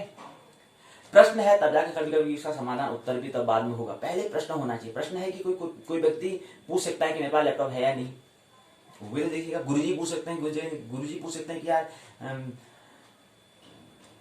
चंदू तेरे पास कंप्यूटर है? गुरुजी मेरे पास कंप्यूटर नहीं है। ये कंप्यूटर क्या होता है? मेरे को तो कुछ पता ही नहीं, मैं तो ग्रामीण क्षेत्र में रहने वाला हूँ, मेरे को क्या पता है कंप्यूटर क्या होता है? अच्छा आप थोड़ा शहर में आ जाओ, गाँव में कब रहोगे, थोड़ा शहर में आओ, आगे थोड़ा देखो क्या है। अच्छा गुरुजी आप मेरे को तभी तो नहीं आता, लेकिन आप बता दो क्या जैसा होता है, फिर कल थोड़ा प्रश्न करूंगा, थोड़ा समझूंगा, उसको समझने का प्रयास करूंगा। अच्छा ठीक है, आज तेरे को बता देता हूँ, लेकिन कल प्रश्न तो समझना उसको क्या चीज में किस चीज की बात हो रही है। क्योंकि उसके लिए क्या है कि आपका गुरुजी जब बताते हैं तो गुरुजी के बताने से कोई ज्यादा हल होने वाला नहीं है। महत्वपूर्ण ये होता है कि जो शिष्य है, जो विद्यार्थी है, उसकी जिज्ञासा उसमें होनी चाहिए, तब जाकर जो भी गुरु या शिक्षक जो है, जो भी उसमें एफर्ट लगाएगा, जो भी प्रयास करेगा, तो उसमें क्या होगा, कुछ फायदा मिल सकता है, कुछ श्रम जो आएंगे उसका कुछ सृजन दिशा में उसका उपयोग हो सकता है। नहीं तो केवल क्या हो, केवल गुरुजी कितना ही उपयोग कर दें और कोई भी विद्यार्थी को, कोई भी शिक्षार्थी को जरूरत नहीं है, तो सब फिजूल हो जाता है, सब व्यर्थ हो जाता है, खाली पानी, खाली महर बेकार जाती है। तो इसलिए पहले क्या है, विद्यार्थियों की पहले शिक्षक को पहला शोध, पहला रिसर्च, पहला खोज यही करना चाहिए कि कौन कौन व्यक्ति पर क्या है, कौन कौन व्यक्ति, कौन कौन विद्यार्थी, कौन कौन शिक्षार्थी पिपासु है, कौन कौन व्यक्ति जिज्ञासु है, कौन कौन व्यक्ति टेक्नोलॉजी को, प्रौद्योगिकी को, विज्ञान को समझने का प्रयास करता है। नहीं तो अन्य व्यक्ति पर ज्यादा एफर्ट लगाने की, ज्यादा प्रयास, ज्यादा श्रम करने की जरूरत नहीं है। केवल एक जो है क्या है, जो योग्य व्यक्ति है उसे चुनने के अधिकारी है। अर्जुन जैसे व्यक्ति हम कहते हैं कृष्ण के लिए, अर्जुन क्या है, तैयार है। अन्य भीम नकुल इत्यादि को गीता नहीं सुनाई जा सकती, इसलिए ऐसे क्या है, शिक्षक को अपनी गीता सुनाने के लिए क्या है, एक व्यक्ति, योग्य व्यक्ति की आवश्यकता होती है। तो ये हमें समझाने का प्रयास यहाँ पर कर रहे हैं। तो लैपटॉप क्या होता है, लैपटॉप कह रहे हैं, अब लैपटॉप हमारे पास है, उसको समझें, आज प्रश्न करें, आज ज्यादा विस्तार से हम नहीं जा रहे हैं, आज केवल इतना ही कहेंगे, कल की पाठशाला में और समझेंगे। केवल हम लैपटॉप क्या है, आखिर है क्या, उसको सोचें। आपके पास लैपटॉप है, उसको देखें क्या जैसी चीज है, क्या होता है। गुरुजी बता रहे थे कि इसमें क्या होता है, इनपुट होता है, आउटपुट होता है, मध्य में एक सीपीयू होता है, इलेक्ट्रॉनिक डिवाइस होता है। देखें उसको, आप देखें क्या जैसी चीज है ये, तब जाके क्या होगा, जो गुरुजी पढ़ाएंगे आगे, जो आने वाली पाठशाला है वो समझ में आने वाली है, नहीं तो आने वाली नहीं होंगी, नहीं आ सकती है। महत्वपूर्ण होता है आवश्यकता, महत्वपूर्ण होता है नीड, महत्वपूर्ण होता है प्यास, महत्वपूर्ण होता है जिज्ञासा, महत्वपूर्ण होता है लगन। ये अगर हमारे पास है तब जाके कुछ सार्थक, तब जाके कुछ जो बात बताई जा रही है उसका हम आगे जीवन में उपयोग में ला सकते हैं। तो लैपटॉप क्या है थोड़ा समझे। लैपटॉप जो है डेस्क मतलब होता है मेज। लैपटॉप डेस्कटॉप की तुलना में बहुत छोटे और हल्के होते हैं, इसीलिए इसको हम पोर्टेबल कहते हैं। अब तो गुरुजी आप बड़े बड़े आंग्ल भाषा के शब्दों का प्रयोग कर रहे हैं। गुरुजी मेरे को नहीं पता है कि पोर्टेबल क्या होता है, मैं तो समझ में नहीं आया, मेरे को तो मुझे क्लास से बाहर चले जाऊं। आप बड़े बड़े अंग्रेजी शब्द का, आंग्ल भाषा का उपयोग कर रहे हैं, मेरे को समझ में नहीं आता है। क्या थोड़ा पहाड़ी भाषा या हिंदी भाषा में थोड़ा उपयोग करो ना, क्या होता है पोर्टेबल। अब मुझे क्या होता है, पोर्टेबल होता है। आप कह रहे हैं कि क्या, हाँ ये बात तो समझ में आ रही है कि छोटा होता है, मोटा होता है, ये तो समझ में आ रहा है, ये छोटा मोटा शब्द मैंने सुन रखा है। लेकिन ये कह रहे हैं कि ये क्या है, और हल्का होता है ये भी मेरे को पता है, बहुत छोटे होते हैं ये मेरे को पता है, लेकिन ये पोर्टेबल होता है, ये क्या होता है ये समझ में मेरे को नहीं आया। गुरुजी मैं आज प्रश्न पूछ दे रहा हूँ, कल इसका उत्तर आप ढूंढ के लाना, तब जाके मैं सुनने वाला हूँ, नहीं तो मैं क्लास से, कक्षा से बाहर चले जाऊंगा। मेरे को फिर नहीं जानना कंप्यूटर, अपने कंप्यूटर को नहीं समझना, मेरे को नहीं जानना, मेरे को अपना रहता है। नहीं सीखना है। गुरु जी इसलिए पहले आप क्या करें, ये आप जो पोर्टेबल बोल रहे हैं पोर्टेबल का पहले उत्तर ढूंढ कर लाएं। जो थोड़ा अंग्रेजी भाषा उपयोग कर रहे हैं उसको हिंदी भाषा का जो उसका थोड़ा उसका रूपांतरण हिंदी में क्या कहते हैं ये थोड़ा उसको पहले उसको रूपांतरण करें, तब जाके मेरे को बात समझ में आएगी। नहीं तो फिर मैं तब जाकर मैं कक्षा में यहाँ पर रहूंगा, नहीं तो मैं कक्षा अटेंड नहीं करूंगा। मैं कक्षा में यहाँ पर कक्षा में हाजिरी नहीं लगाऊंगा, मैं उपस्थित यहाँ पर नहीं रहूंगा। फिर आप दीवार को सुनना, दीवार को बताना बस। सभी हम अपने अब 5-6 साथी हैं, साथियों को भी बाहर ले जाऊंगा। फिर आप यहाँ पर केवल खाली यहाँ पर आएंगे, आपकी कक्षा में खाली यहाँ पर बैठे रहेंगे, दीवार को सुनाएंगे। इसलिए हम यहाँ पर जो 5-6 पढ़ने वाले 5-6 छात्र हमारे मित्र हैं, कम से कम ये सुनने वाले तो हैं, लेकिन इस थोड़ा आप अंग्रेजी भाषा का उपयोग कर रहे हैं तो इसलिए थोड़ा हमको थोड़ा दिक्कतें आ रही हैं, इसलिए थोड़ा आप उसको हिंदी भाषा में बताने का प्रयास करें। ठीक है यार, अगली बात में ध्यान दूंगा। ठीक है, अगली बात में ध्यान दूंगा, थोड़ा हिंदी भाषा का उपयोग करूंगा। तो अभी क्या है, आज इतना समझें कि पोर्टेबल मतलब होता है कि ये क्या होते हैं, ये थोड़ा हल्के होते हैं। जो हमारे डेस्कटॉप होते हैं उसकी अपेक्षा में बहुत छोटे होते हैं, हल्के होते हैं, इसलिए इसको हम पोर्टेबल कहते हैं। आधुनिक लैपटॉप को प्रायः उनके छोटे आकार के कारण हम नोटबुक कंप्यूटर के नाम से भी जानते हैं। प्रश्न पूछा जाएगा कि नोटबुक कौन से कंप्यूटर के अंतर्गत आता है, या नोटबुक जो है जो किसे कहते हैं, उसका आकार बड़ा होता है कि छोटा होता है, वो पर्सनल कंप्यूटर व्यक्तिगत कंप्यूटर के अंदर कौन से भाग में आता है, ये हमें समझना चाहिए। पोर्टेबल कंप्यूटर के अंतर्गत आता है, ये पता होना चाहिए। नोटबुक प्रायः 3 इंच या इससे भी कम मोटाई के होते हैं। नोटबुक एवं लैपटॉप के कुछ जाने माने निर्माणकर्ता हैं। Dell, HP, IBM, Apple, Compaq, Toshiba.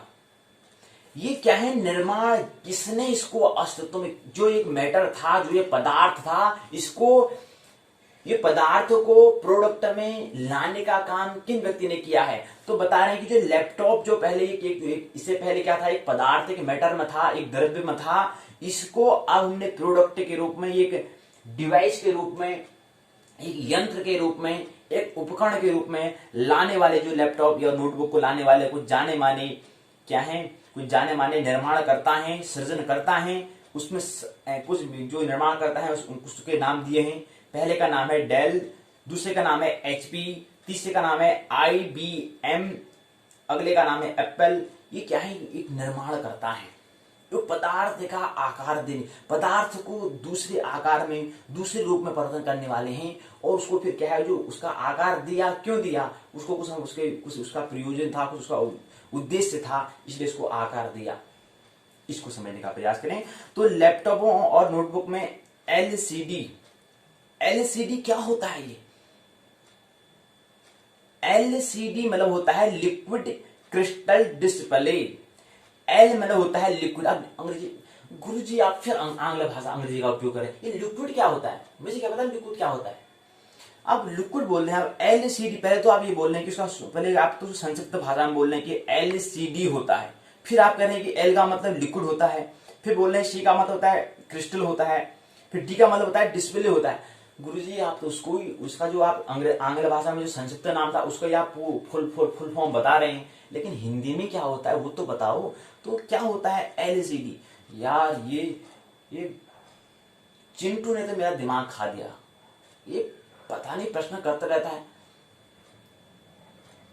ये देख रहा, छड़ी से मारूंगा, जा से भाग जा, तो दिमाग खा दिया। पूरी मेहनत करके लाया था अंग्रेजी में बताऊंगा करके, ये पूरा हिंदी में बताओ कह रहा है। अगली बार इसको, कल से इसको मुर्गा बन जा, चल मुर्गा बन जा, क्लास में डिस्टर्ब करता है यहाँ पर। अरे बताऊंगा, मैं कह दिया कि कल से बताऊंगा, कल से मेरे को समझ में आ गई बात कि हाँ कोई यहाँ पर हिंदी पढ़ने वाला व्यक्ति भी है, मेरे को समझ में आ गया है। कम से कम आज तो सब हो जा। अब पूछ रहा है कि लिक्विड क्या होता है, मेरे को खुद नहीं पता, तेरे को कहाँ से बताऊंगा। कल मैं सोच के आऊंगा तभी तो तेरे को बता पाऊंगा। तो ये ख्याल में रखना है, गुरुजी को भी पता होना चाहिए। तो L का मतलब होता है लिक्विड, C का मतलब होता है क्रिस्टल, और D का मतलब होता है डिस्प्ले। लिक्विड मतलब होता है तरल, लिक्विड का मतलब होता है तरल, और क्रिस्टल होता है और डिस्प्ले होता है। अब इसको दिखाने के लिए हम कह रहे हैं कि लिक्विड होता है, लिक्विड में तरल समझने को आ चुका है, पानी का उदाहरण हम दे सकते हैं। क्रिस्टल और डिस्प्ले होता है, इसके लिए तो फिर हमको उसको वो वहां पर वस्तु होनी चाहिए ना, वो विज्ञान के तल पर होना चाहिए ना, विज्ञान के तल पर होनी चाहिए, तभी तो उसको हम दिखा पाएंगे। तो इतना समझ ले कि आज लिक्विड मतलब होता है, लिक्विड क्रिस्टल डिस्प्ले होता है। अभी हमने कहा था ना सीपीयू पीसीयू जो बोलेंगे, फिर बाद में इसको हम पर्सनल कंप्यूटर वहां पर जिक्र नहीं करेंगे, पीसीयू से काम पीसीयू से काम चला लेंगे, काम चला कर लेंगे, रख लेंगे, धर लेंगे इसको सीपीयू से धर लेंगे। ऐसे यहाँ पर इन्हें एलसीडी से रख लिया है। तो यहाँ पर एलसीडी से चिंटू ठीक प्रश्न पूछ रहा है, क्योंकि अभी यहाँ पर एलसीडी को अगर हमको पूरा नाम अगर अभी नहीं समझेंगे तो आगे हम फिर गुरुजी कहेंगे कि एलसीडी होता है, तो हमें फिर उसने चिंटू ने फिर प्रश्न पूछना है। फिर अगला में मिंटू भी पूछ सकता है, अगले में सोनू भी पूछ सकता है, अगले में मोनू भी पूछ सकता है। तो इसलिए उसने पहले प्रश्न ठीक पूछ दिया गुरुजी। अब तो गुरुजी थोड़ा परेशान हो गए, क्योंकि गुरुजी पहले से तैयारी करके नहीं लाए थे। गुरुजी वैसे आभार नहीं था कि कोई व्यक्ति कोई ऐसा शिक्षार्थी भी होगा जो प्रश्न पूछ लेगा। अब गुरुजी कल से थोड़ा तैयार रहेंगे, तो ख्याल रहे गुरुजी को थोड़ा कल से तैयार होते आएंगे तो और मजेदार क्लास होगी, कक्षा होगी। तो अभी यहाँ पर समझे कि एल का मतलब होता है, एलसीडी का मतलब होता है लिक्विड क्रिस्टल डिस्प्ले होता है।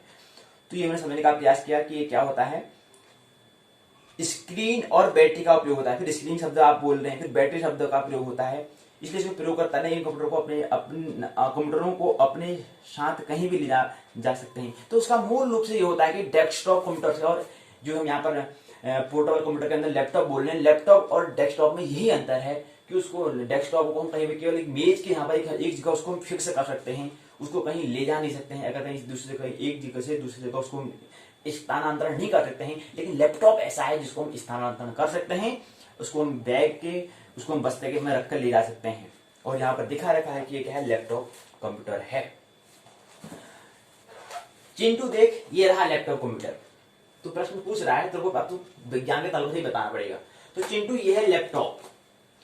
एक होता है डेस्कटॉप, मतलब होता है जिसको हम डेस्क के ऊपर रखते हैं, वो कहलाता है डेस्कटॉप कंप्यूटर कहलाता है।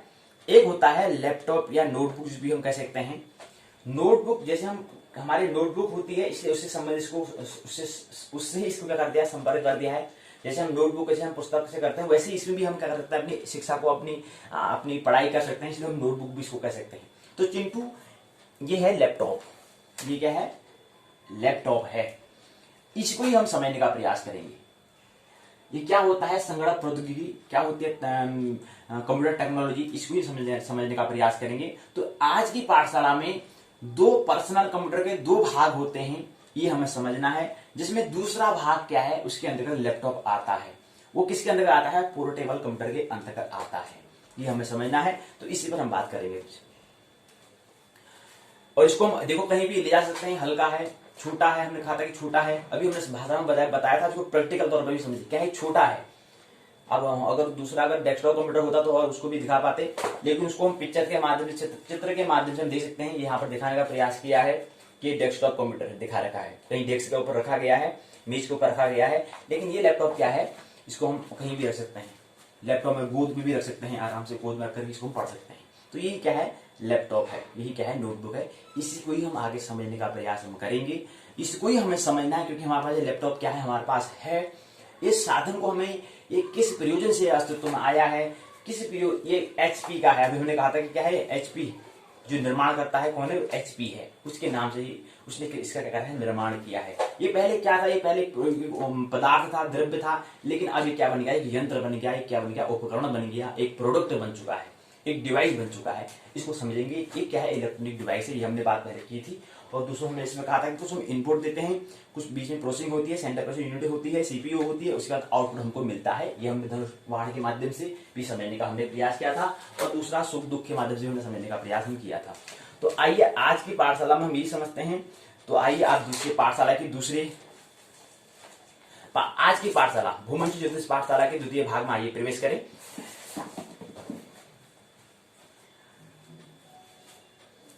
पाठ्यक्रम उत्तराखंड मुक्त विश्वविद्यालय के स्नातक प्रथम वर्ष के प्रथम प्रश्न पत्र,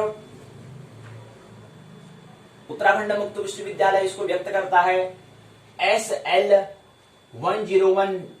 उसका नाम जो पहली पुस्तक है, ये रही पुस्तक, यह है नाटक अलंकार छंद। और हमने कहा था जब भी हम पुस्तक को पढ़ते हैं उसको हमारे भावपूर्ण याद रखना, हमें रखना नहीं है, हमें धरना है, धारण करना है। यहाँ पर उत्तराखंड मुक्त विश्वविद्यालय के द्वारा कुछ पाठ्यक्रम है, इसमें कुछ बातें, कुछ संकेत हमें दी हैं, उसको हमें क्या करना है, धारण करना है, धरना है, कुछ धरेंगे, उसके बाद कुछ चिंतन मनन करेंगे, उसको फिर अपने आचरण में लाएंगे, उसको कुछ अनुभव में लाएंगे, इसलिए इसको हमें धरना है। तो आइए, तो ये रहा उत्तराखंड मुक्त विश्वविद्यालय का जो हम पहला स्नातक प्रथम वर्ष का संस्कृत विषय है, मानव की विद्याशाखा के अंतर्गत आती है।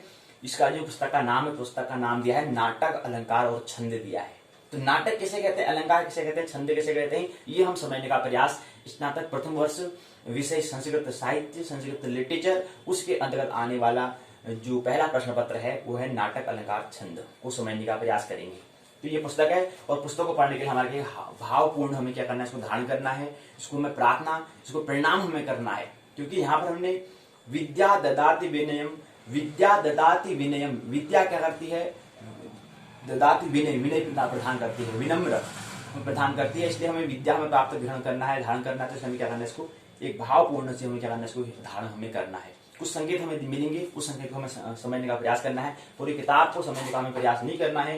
इस पुस्तक में कम से कम 271 पेज हैं, ये 271 पेजों से कुछ ज्यादा लेना देना नहीं है। 271 पेजों को अपनी स्मृति में नहीं रखना है, कुछ यहाँ पर संकेत हमें दिए होंगे, उसको हमें समझना है, और उस संकेत को समझने के लिए जो ब्रह्म की ओर संकेत हमें करेंगे, उसको समझने के लिए यहाँ पर क्या कर रहे हैं, इस पुस्तक उत्तराखंड मुक्त विश्वविद्यालय के सहारे इस पुस्तक को उस पुस्तक में नाटक को समझने का प्रयास, अलंकार को समझने का प्रयास, छंद को समझने का प्रयास हम करेंगे। लेकिन उससे पहले एक बात और समझने, हमने कहा था कि इसके अंदर जो पहला खंड है अभिज्ञान शाकुंतलम है, उससे पहले एक बात और समझे, अभिज्ञान शाकुंतलम खंड 1 है, उस पर हम बात करेंगे। उसके अंतर्गत पहली इकाई नाट्य साहित्य और कालिदास की जीवनी को हम समझने का प्रयास अभी कर रहे हैं, अभी करेंगे। उससे पहले एक सूचना महत्वपूर्ण है, वो है पाठशाला संस्कृत पाठ्यक्रम का विवरण को हम जरूर समझ लें। क्योंकि हमने कहा था कि ज्योतिष की पाठशाला पूर्ण हो चुकी है, लेकिन 1 दिवसीय और पाठशाला शेष है, वो 31 अक्टूबर को पूर्ण हो जाएगी, संपूर्ण हो जाएगी उसके बाद। लेकिन उसके बाद संस्कृत में आगे कैसे पाठशाला क्या कार्यक्रम है, उसको उस विवरण को आइए समझे। तो सबसे पहले 14 दिवसीय पाठ्य चर्चा होगी। हमने कहा था कि उत्तराखंड मुक्त विश्वविद्यालय ने एक विषय के 2 भाग किए हैं, पहला प्रश्न पत्र, दूसरा प्रश्न पत्र, जिसको SL101 और SL102 ऐसे व्यक्त करता है। ऐसे सभी विषयों को 2 भाग हमने किए हैं। तो पहले भाग को यहाँ पर 14 दिवसीय पाठ्य चर्चा होगी, उसके बाद 2 दिवसीय प्रश्नोत्तर चर्चा होगी। तो 14 दिवसीय पाठ्य चर्चा जो है 25, 26, 27, 28, 29, 30, 1, 2, 3, 4, 5, 6, 7, 8, ये क्या है 14 पर यहाँ पर क्या होगा, 14 दिवसीय क्या होगी, पाठ्य चर्चा होगी, पाठों पर क्या होगी, चर्चा होगी। उसके बाद 2 दिवसीय यहाँ पर प्रश्नोत्तर चर्चा 9 और 10 नवंबर को क्या होगी, प्रश्नोत्तर चर्चा होगी। इससे संबंधित या जीवन से संबंधित कुछ प्रश्न होंगे, उसको लेने का प्रयास यहाँ पर हम करेंगे। तो प्रश्नोत्तर चर्चा यहाँ पर होगी। उसके बाद 1 दिवसीय परीक्षा कार्यक्रम का आयोजन होगा, ये बाद में होगा जब क्या हो जाएगा, जब दूसरी प्रश्न पत्र यहाँ पर हो जाएगा, तुम्हारा SL102 हो जाएगा। नीति काव्य, दूसरी पुस्तक को भी यहाँ पर समझने का प्रयास कर लेते हैं। दूसरी पुस्तक का नाम है नीति काव्य, व्याकरण और अनुवाद। ये दूसरी पुस्तक का भी क्या हो जाएगा, दूसरी पुस्तक का जो प्रारंभ होगा, वो कार्यक्रम जो है वो कार्यक्रम प्रारंभ हो जाएगा 11 नवंबर 2020 से। 11, 12, 13, 14, 15, 16, 17, 18, 19, 20, 21, 22, 23, 24 के 14 दिवसीय क्या होगी, पाठ्य चर्चा होगी, पाठों पर चर्चा होगी। उसके बाद 2 दिवसीय प्रश्नोत्तर चर्चा होगी, वो होगी 25 और 26 नवंबर को। 25, 26, 11, 2020 तथा नवंबर 2020 में इसका क्या होगा, प्रश्नोत्तर चर्चा होगी। तो संस्कृत लिटरेचर कह रहे हैं, उसका पहला स्नातक प्रथम वर्ष का विषय क्या है, संस्कृत साहित्य है, और स्नातक प्रथम वर्ष है, और प्रथम वर्ष का पहला प्रश्न पत्र और दूसरा प्रश्न पत्र। यहाँ पर 14 दिन प्लस 2 16 दिन, 14 प्लस 2 प्लस 16 दिन, तो 16 प्लस 32 दिन, और 32 में 1 33। तो जैसे यहाँ पर ज्योतिष की 33 दिवसीय पाठशाला संपूर्ण होती है, ऐसे यहाँ पर संस्कृत की क्या होगी, 33 दिवसीय पाठशाला संपन्न होगी। ऐसे ही अगला आने वाला विषय क्या है, मनोविज्ञान होगा, उसको भी ऐसी क्या होगी, 33 दिवसीय पाठशाला क्या होगी, संपूर्ण होगी। तो ये जानकारी हमें ख्याल में रखना है, उसको ख्याल में रखते हुए, तो अगर हमारा आगे क्या शेड्यूल है, क्या कार्यक्रम है, ये हमारे स्मृति में रहना महत्वपूर्ण है। इसलिए इसका जिक्र करना बहुत अनिवार्य है, ताकि हम हमारे मानसिक रूप से तैयार रहें, आगे अगले दिन की परीक्षा के लिए हम पहले से तैयार रहें, प्रिपरेशन कर रहे रहें। इसलिए हमने सूचना बतानी अनिवार्य है। जैसे हम बता रहे हैं कि 31 अक्टूबर को परीक्षा है, आने वाला है, आज क्या हो चुकी है, 26 अक्टूबर हो चुका है, तो 5-6 दिन और बचे हैं, तो 4-5 दिन बचे, तो वहां पर उसका भी आयोजन हमें करना है, उस पर हमें विचार करना है, और ऐसे यहाँ पर इसको भी हमें विचार करना है। तो सब चीज में क्या करना है, निरंतर हम लग जाना है बस। अब तो क्या है, आगे बढ़ना है, अब तो पीछे मुड़ना ही नहीं, अब तो डट जाना है, लग जाना है। तो हमने कल समझने का प्रयास किया था नाटक, ड्रामा क्या है, अलंकार क्या है, कैसे और किसे कहते हैं अलंकार, छंद क्या है तथा कैसे, छंद कैसे या क्या है, इसको समझने का प्रयास भी करेंगे। हमने कहा था कि नाटक क्या है, जहां से हम करता न होकर के दृष्टा, जब नाटक तब प्रारंभ होता है जब हमारे मन की चिकित्सा हो जाती है, जब साइकोथेरेपी हो जाती है, जब मन का उपचार हो जाता है, तब हमारा जो भी हम करते हैं, जो भी हम काम करते हैं, वो हमारा नाटक कहलाता है, एक ड्रामा कहलाता है, एक अभिनय कहलाता है केवल। जहां पर हम करता नहीं होते हैं, करने वाला कोई और होता है, हम तो केवल दृष्टा होते हैं, देखने वाला, तो वो नाटक कहलाएगा। और तब जाके जो भी हम काम कर रहे हैं, जो भी हमारा कर्म होगा, वो खेल होगा, एक लीला कहलाएगी। इसलिए रामलीला कहने से काम चलने वाला नहीं है, कृष्ण लीला कहने से काम चलने वाला नहीं है। जब तक कि हमारे हम काम कर रहे हैं वो भी हमारा जब तक लीला न बने, तब तक हमें रुकना नहीं है, जब तक कि हमारा भी कर्म क्या हो जाए, खेल बन जाए, लीला बन जाए, तब तक हमें रुकना नहीं है। तब तक हमें क्या करना है, निरंतर हमें कुछ न कुछ अपने आप में परिवर्तन लाना है। अलंकार अनूठा ढंग, बेमिसाल, बेजोड़ जिसे हम कह सकते हैं, अर्थात भिन्न भिन्नता, मतलब होता है कि अलंकार का मतलब होता है अलंकरोति इति अलंकारः। जैसे हमने कहा कि अलंकार में होता है आभूषण। आभूषण क्या होते हैं, आभूषण के लिए हमें क्या है, अगर हम अंतस से और मनस से, मतलब एक तो ये होता है कि प्राथमिक तो चरण ये होता है कि कोई व्यक्ति क्या करता है, अपने आप को बाह्य आवरण से, मतलब कपड़े को क्या है, सजाने का प्रयास करता है, नए नए कपड़े बाहर से पहन लेगा, ले ढंग के पहन लेगा, भाई मैं भी स्मार्ट बनता हूँ भाई। एक तो ये होता है भाई आवरण की बाहर रूप से तैयार होना, पैंट पहन ली, ये बन गया था, ऐसे वाले बन गया था, थोड़ा बॉडी वॉडी बना ले भाई, हम भी बाहुबली। एक तो ये होता है, लेकिन एक होता है कि अंतस से भी, एक होता है अंतस से क्या हो, अपना आभूषण, अंतस से भी क्या हो, अपने आप को, अंतस से भी अपने आप में क्या हो, उपलब्धि कुछ हमें करनी है।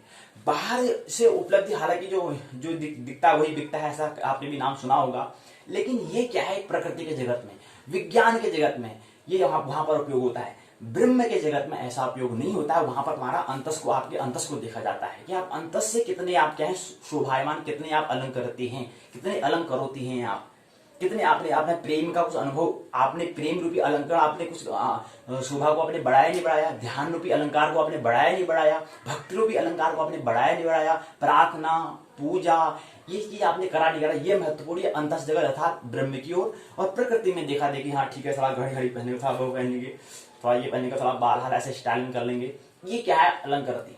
लेकिन मुख्य रूप से क्या होता है कि जो भी हम अलंकार में जो पहनते हैं वो हमारी शोभा को बढ़ाते हैं। लेकिन अब हमने अलंकार पहन लिए, कोई व्यक्ति हमें क्या करेगा, अगर हमने अच्छे से कपड़े पहन लिया, घड़ी पहन ली, बन गए, सब तैयार हैं, दूसरा व्यक्ति क्या करेगा, कॉम्प्लीमेंट देगा, क्या क्या लगते हैं यार, वाह यार हम तो आप में फिदा हो गए, क्या स्मार्ट हो यार, ऐसी क्या करेगा वो, हमें कॉम्प्लीमेंट तारीफ देगा। लेकिन उसने कॉम्प्लीमेंट तारीफ दे दी कि वाह तुम क्या स्मार्ट हो, क्या उनके कहने से हम स्मार्ट बन गए? नहीं, जब तक कि अंतस से अभिमान से नहीं निकले कि वाकई हाँ स्मार्ट हूं यार, अंतस में मैंने अपने आप परिवर्तन किया, मैंने प्रेम का अनुभव मैंने किया है, ध्यान का मैंने अनुभव किया है, मैं अकेले बैठता हूँ, अपने आप में आत्मरमण कर सकता हूँ, जब भी कोई घटना आती है उसके लिए मैं तैयार रहता हूँ, तब जाके कोई कॉम्प्लीमेंट दे रहा है, तब जाके उसकी कॉम्प्लीमेंट, तारीफ और अंदर से अभिमान आपको मिल रहा है, तो दोनों के योग से क्या होता है, वहां जाके उसके बाद क्या बनता है, नाटक बनता है, तब जाके वो अलंकार कहलाएगा। उससे पहले अलंकार नहीं कहलाएगा, नहीं कहला जा सकता है। तो उसे इसका अगर मूल शब्द होता है अलंकरोति इति अलंकारः, जो हमारे क्या करें, हमारी शोभा को बढ़ाए, वो अलंकार है। ऐसे ही ये शब्दों में भी होता है। अब जैसे हमने शब्दों किसी व्यक्ति को कहा, क्या स्मार्ट लगते हैं यार, क्या आपका तो मुंह जैसा, मतलब क्या कहें, तुलना करेंगे, तो ऐसे शब्दों के माध्यम से होता है। अब क्योंकि हम यहाँ पर शब्दों के माध्यम से हम बात कर सकते हैं, किसी को अगर तारीफ करें तो शब्दों के माध्यम से करेंगे, तो वही शब्दों की यहाँ पर हम बात कर रहे हैं कि अलंकार मतलब शोभा को बढ़ाए। क्या कुंडल पहने हैं आपने, क्या घड़ी पहनी है, वाह क्या सस्ते हो, ऐसे हम क्या करते हैं, उसको हम तारीफ करते हैं, जज रहे हो, बिल्कुल जज रहे हो, बिल्कुल टिच लग रहे हो, बिल्कुल मजा आ गया, खुश हो गया दिल। तो ऐसे उस तारीफ में देते होते, लेकिन किसके माध्यम से, शब्दों के माध्यम से दे रहे हैं। तो ऐसे अलंकार जो है, कहते हैं कि आपका मुख चंद्रमा का जैसा, अगर स्त्री की तुलना करते हैं तो आपका मुख तो बड़ा चंद्रमा का जैसा है, चंद्रमुखी हो आप, सुनयनी मृग नयनी, आपका नयन मानो मृग जैसे नयन हो, ये मृग नयनी, ये क्या है मृग नयनी, लोचन सुलोचन, क्या बात है। तो ऐसे शब्द का उपयोग हम करते हो, अलंकार कहलाता है। अलंकरोति इति अलंकार हो। अगला क्रम आता है छंद। छंद मतलब लय, ताल संगीतबद्ध ऐसे पद्य या कविता को हम क्या कहते हैं, छंद हम कहते हैं।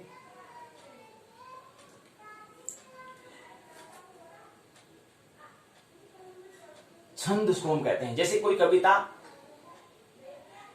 जब मैं था तब हरी नहीं, अब हरी है मैं नाई।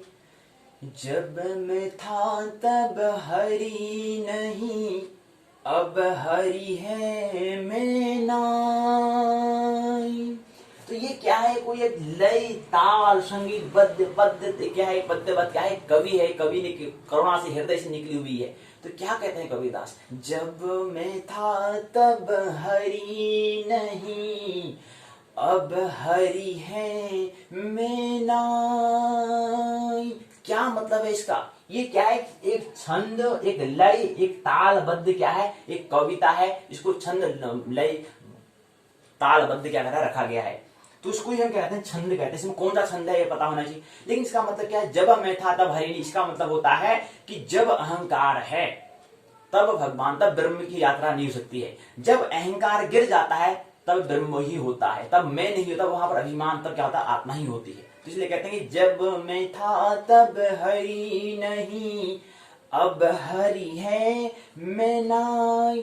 तो जब मैं था तब हरि नहीं, मतलब हरि का मतलब होता है ब्रह्म अर्थात आत्मा की बात होती है, अर्थात परमात्मा की बात होती है। तो जब मैं अगर कर रहा हूं कि मैं काम करता हूं, मैं हूं, तब तक हरि नहीं होंगे। और जब हरि होता है तब मैं नहीं होता है। जब अहंकार ही नहीं है तो क्या होगा, हरि ही है, तब तो परमात्मा ही करा रहे हैं, परमात्मा ही का ही क्या है, लीला हो रही है।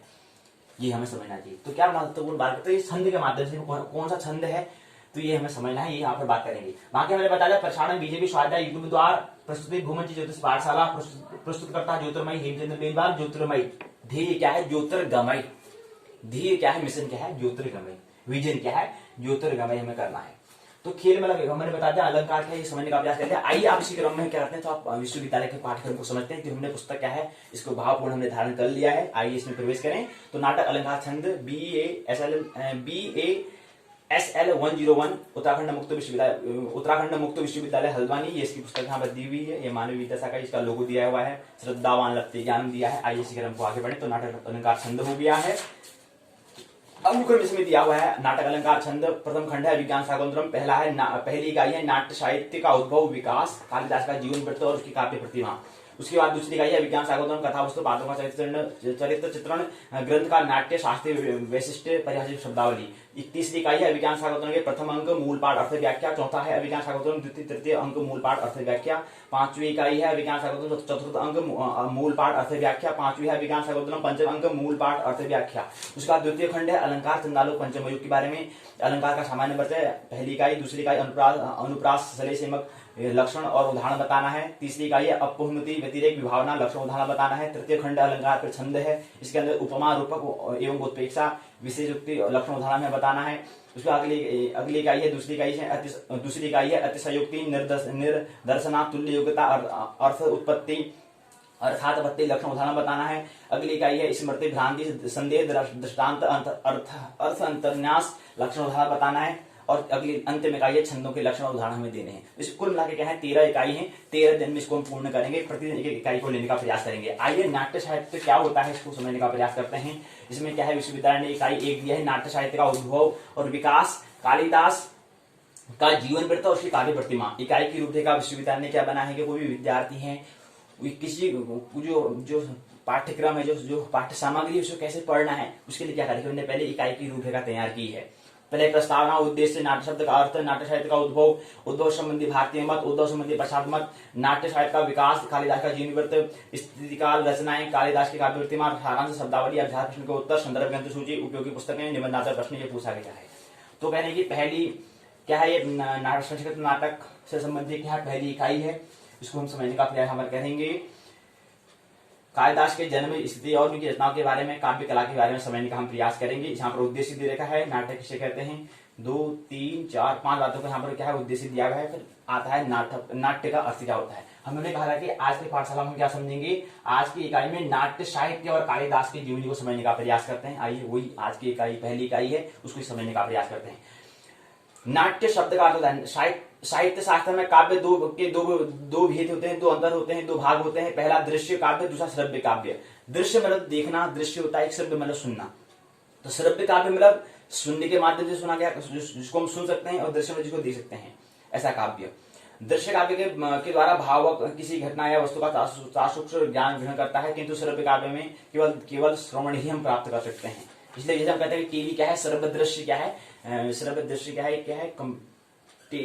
टेलीविजन है, दर्शन है। तो टीवी क्या है, श्रव्य दृश्य क्या है, कि उसमें क्या होता है, हम उसको देख भी सकते हैं, सुन भी सकते हैं, दोनों है। श्रव्य दृश्य क्या है, साधन है, एक यंत्र है। तो टीवी क्या है, श्रव्य दृश्य यंत्र है, उपकरण है। जबकि फोन क्या है, केवल सुन सकते हैं, उसमें देख नहीं सकते हैं। अगर छोटा वाला फोन है तो उसमें केवल सुन सकते हैं, तो क्या है, श्रव्य है। लेकिन स्मार्टफोन है तो उसमें भी श्रव्य दृश्य दोनों कर सकते हैं, तो वो भी क्या है, उपकरण क्या रहेगा, श्रव्य दृश्य कहलाएगा। तो ऐसे ही काव्य भी क्या है, श्रव्य दृश्य होते हैं, जैसे कवि के तल के हिसाब से होता है। तो नाट्य का मतलब क्या होता है, तो बताते हैं, अवस्थानुकृति नाट्यम, अवस्था अनुकृति नाट्यम, अर्थात अवस्था के अनुकरण को नाट्य कहते हैं। हम नाट्य साहित्य की बात करें, नाट्य मतलब होता है नाटक। नाटक किसे कहते हैं, तो बताते हैं कि अवस्था के अनुकृति को हम नाटक कहते हैं। अवस्था के अनुकरण को, जो हमारी अवस्था है उसके अनुकरण जो हम काम करते हैं, जो कर्म करते हैं, वह नाट्य कहलाएगा। हमारा कर्म जो है, नाटक बनता है नहीं बनता है, वो हमारे पर निर्भर होता है कि हम कर्ता भी उलझ जाते हैं, वो हमारे पर निर्भर होता है। लेकिन यहाँ पर हमारे मित्र धनंजय कहते हैं, तो धनंजय बताते हैं, धनंजय क्या है, यहाँ पर नाट्य साहित्य की बात की, तो नाट्य साहित्य के जो हमारे मित्र हैं जिन्हें लिखा है, उन मित्र का नाम है आचार्य धनंजय है। उन्होंने नाट्य की परिभाषा दी है, बताया है कि अवस्था अनुकृतिम नाट्यम, जो अवस्था के अनुकरण को हम क्या कहते हैं, नाट्य कहते हैं। नाट्य साहित्य का उद्भव कैसे हुआ, इसको समझने का प्रयास। उद्भव संबंधी भारतीय मत, देवी उत्पत्ति सिद्धांत है, संवाद सूत्र सिद्धांत दिया हुआ है, कैसे नाटक यहाँ पर उत्पन्न हुआ। उसके बाद है उद्भव संबंधी पश्चात मत के बारे में बताया है, वीर पूजा सिद्धांत, प्रकृति परिवर्तन सिद्धांत यहाँ पर दिया हुआ है। इसी क्रम में फिर क्या है, पुत्र लिखा नृत्य सिद्धांत है, छाया नाट्य सिद्धांत है, मेपोल नृत्य सिद्धांत के माध्यम से दिया है। फिर नाटक का विकास कैसे होता है, इसको बताने का प्रयास किया है। ऋग्वेद से ही हमें नाट्य के अस्तित्व का पता चलता है। भरत मुनि है सुप्रसिद्ध नाट्य साहित्य। यहाँ पर क्या है, एक विश्वविद्यालय ने पहली इकाई नाट्य साहित्य के बारे में दिया है। तो ये यहाँ पर नाट्य साहित्य लिखा, मतलब किसी मित्र ने क्या है, एक कृति है, उसका नाम है नाट्य साहित्य। और ये जिन मित्र ने लिखा है नाट्य साहित्य, किस व्यक्ति ने लिखा है, उस मित्र का नाम है भरत मुनि। भरत मुनि ने क्या कहा है, नाट्य साहित्य का, नाट्य साहित्य को समझेंगे, लेकिन नाट्य शास्त्र की जो रचना की है वो किसने की है, भरत मुनि ने। नाट्य साहित्य के अंतर्गत क्या आता है, नाट्य शास्त्र आता है। साहित्य कैसे कहते हैं, साहित्य संगीत कला विहीन। संस्कृत साहित्य को समझने का प्रयास करें। संस्कृत किसे कहते हैं, हमने कल की पाठशाला में समझने का प्रयास किया। साहित्य क्या किसे कहते हैं, साहित्य संगीत कला विहीन, साक्षात पशुपुच्छ विषाणहीन, तृणं न खादन् न जीवमान, तद्भाग देह परम पशुनाम। साहित्य, संगीत और कला। तो साहित्य किसे कहते हैं, साहित्य जहां पर क्या हो, सभी की हित की बात हो, वो कहलाएगा साहित्य। साहित्य जहां पर सभी की क्या हो, हित की भावना जहां पर विद्यमान हो, जहां पर हित की, जहां पर बातें की जाएगी वो साहित्य कहलाएगा। अब साहित्य क्या है, सभी की हित की बात मतलब क्या है, जो रजोगुणी है, जो तमोगुणी है, सतोगुणी है, सभी के लिए हित की बात जो करेगा वो साहित्य कहलाएगा। अब सभी के लिए जो साहित्य है, सभी के लिए हित की जो बात हो सकती है, वो सबके अलग अलग उसकी प्रारब्ध, उसकी रुचि, उसकी प्रवृत्ति, उसके अनुसार अलग अलग हो सकता है। लेकिन महत्वपूर्ण है साहित्य में होता है सभी के हित की जहां भावना हो, जहां पर कोई शतोगुणी प्रधान, रजोगुणी प्रधान या तमोगुणी प्रधान ही व्यक्ति क्यों न हो, वहां पर भी तीनों के प्रकृति को, जहां पर प्रकृति की जहां पर हित की बात जहां पर की जाती है वो साहित्य कहलाता है। कुल मिला कहने का मतलब जहां प्रकृति के हित की जहां बात होती है वो साहित्य कहलाता है, उसको साहित्य कहते हैं। और जहां पर साहित्य, संगीत और कला जो है जिसके अंदर नहीं है वो साक्षात क्या है, पशु है। बिना पूछ के, बिना सींग के क्या है, वो पशु है। और याद रखना चाहिए पशु क्या है, 84 लाख योनियों के अंतर्गत एक योनि आती है। पशु से ही क्या है आगे का जो क्रम है वो मनुष्य है। गाय के बाद अगला हमारा जो हमें शरीर मिलता है वो मिलता है मनुष्य का। इसलिए हम गौ को गौ माता कहते हैं। क्यों कहते हैं पता कभी ख्याल है, कभी स्मरण किया आपने हम गौ को गौ माता क्यों कहते हैं? क्योंकि गौ के बाद अगला जो शरीर मिलता है वो मनुष्य शरीर मिलता है। और दूसरा यहाँ पर हमारे शास्त्र में कहा है मनुष्य शरीर मोक्ष का द्वार है, ये भी हमें स्मरण रहना चाहिए। तो नाट्य का विकास कैसे हुआ यहाँ पर समझने का प्रयास। तो नाट्य शास्त्र का जो प्रवीणता है जो लिखने वाले हैं भरत मुनि है, ये हमें समझना चाहिए। कालिदास की जीवन वृत्ति। कालिदास क्या था? कालिदास के बारे में उल्लेख आता है कि कालिदास जो है महाकवि कालिदास के विषय में एक कहानी है। उसमें कहते थे कि वो इससे पहले क्या थे, बहुत पहले मूर्ख थे वो। क्या मतलब कालिदास क्या थे? कालिदास पहले बहुत मूर्ख थे। जिस वृक्ष पे बैठे थे, वृक्ष में जिस डाली पर बैठे थे, डाली में जहां पर बैठे उसके ठीक वहां से इसको नीचे जो मूल है वहां से उसको काट रहे थे। तो इससे बड़ा मूर्ख और कहां होगा? तो बता रहे कि कालिदास पहले क्या थे, मूर्ख थे।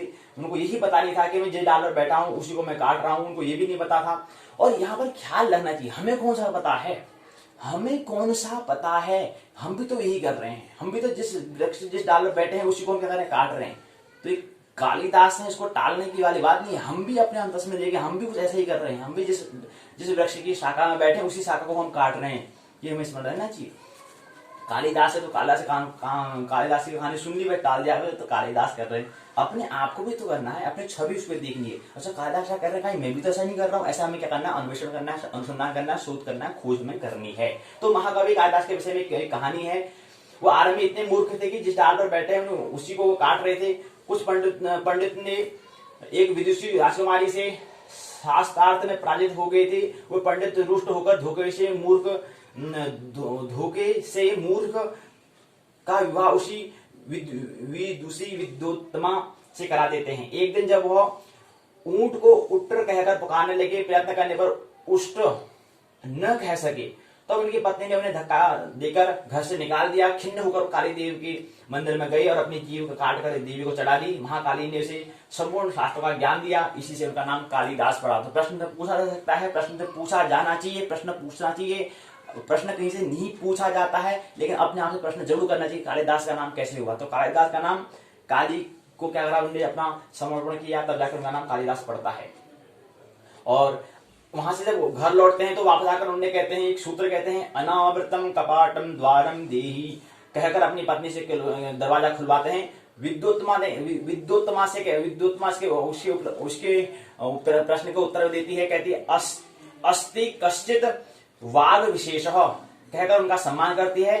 कालिदास ने अस्ति शब्द से क्या रखा है, कुमार संभव, कश्चित से मेघदूत, वाग विशेष से क्या कर रहा है, वाग विशेष से महाकाव्य की उन्होंने रचना की है। तो एक सूत्र के माध्यम से उन्होंने क्या कर दिया है, उनकी पत्नी विद्योत्तमा से विद्योत्तमा एक प्रश्न पूछती है कि अस्ति कश्चित वाग विशेष। तो अस्ति से मतलब बनता है कुमार संभव, कश्चित से बनता है वेगदूत और वाग विशेष से बनता है महाकाव्य, रघुवंश महाकाव्य बनता है।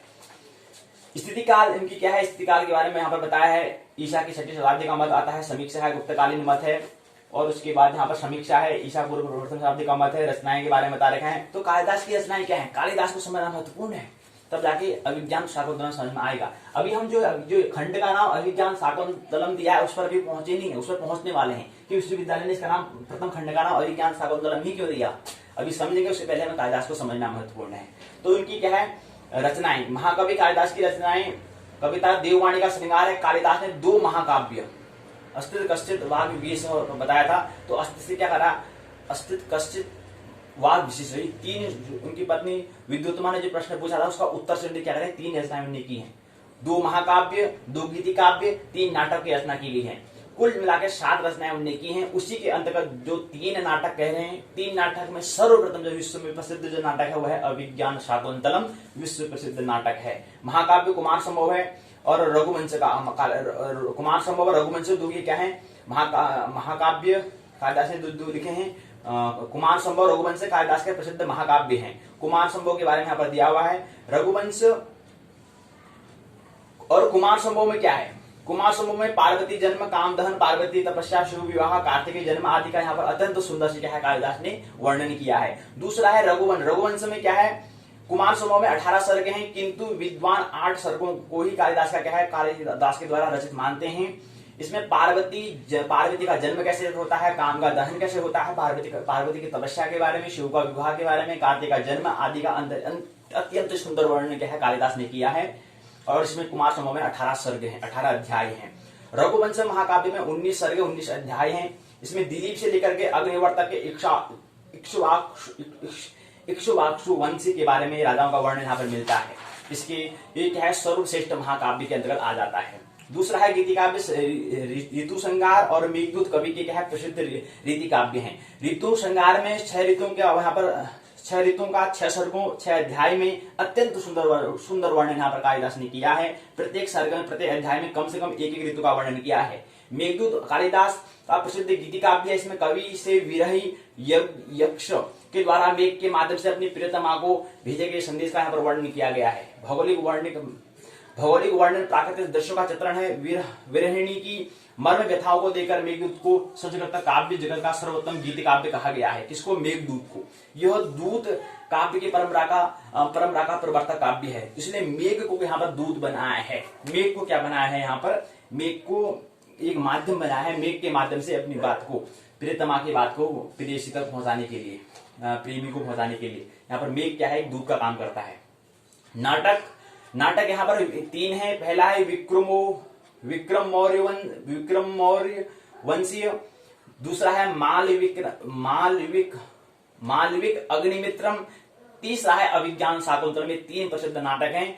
विक्रम मौर्य वंशी हो गया, मालविक अग्निमित्रम हो गया, तीसरा अभिज्ञान शाकुंतलम कालिदास के प्रसिद्ध क्या है नाटक हैं, प्रसिद्ध रूपक हैं। कथा वस्तु चरित्र चित्रण कथोपकथन नाट्य संधि रस परिपाक की दृष्टि से कालिदास क्या है के नाटक अद्वितीय हैं। अभिज्ञान शाकुंतलम क्या है विश्व में सर्वोत्तम नाटक में गिना जाता है। मालविक अग्निमित्रम कालिदास का प्रथम नाटक है। इसमें अग्नि और मालिका की मालविकी की प्रणय कथा का 5 अंकों में वर्णन है, 5 अध्याय में वर्णन है। विक्रम और वंश में 5 अंकों का क्या है 5 अंकों का नाटक है। इसमें पुरुरवा और उर्वशी की क्या है प्रणय कथा वर्णित है। अभिज्ञान शाकुंतलम कवि का सर्वश्रेष्ठ नाटक है। इसमें 7 अंक के 7 अध्याय हैं। इनके 7 अंकों में दुष्यंत और शकुंतला के मिलन, वियोग और पुनर्मिलन का यहाँ पर सुंदर रूप से यहाँ पर कालिदास ने वर्णन किया है। प्रश्न पूछे गए हैं। कालिदास का समय ईसा पूर्व शताब्दी रिक्तस्थान शताब्दी में है। कालिदास की पत्नी का नाम है रिक्तस्थान है। रघुवंश रिक्तस्थान है। विक्रम मौर्य वंशीय रिक्तस्थान अंकों का नाटक है। अभिज्ञान शाकुंतलम का नायक रिक्तस्थान है। मालविक अग्निमित्रम कालिदास का रिक्तस्थान नाटक है। मेघदूत रिक्तस्थान है। ये प्रश्न पूछे हैं। ऋतु श्रृंगार में रिक्तस्थान ऋतु का वर्णन किया गया है। अभिज्ञान शाकुंतलम की नायिका रिक्तस्थान है।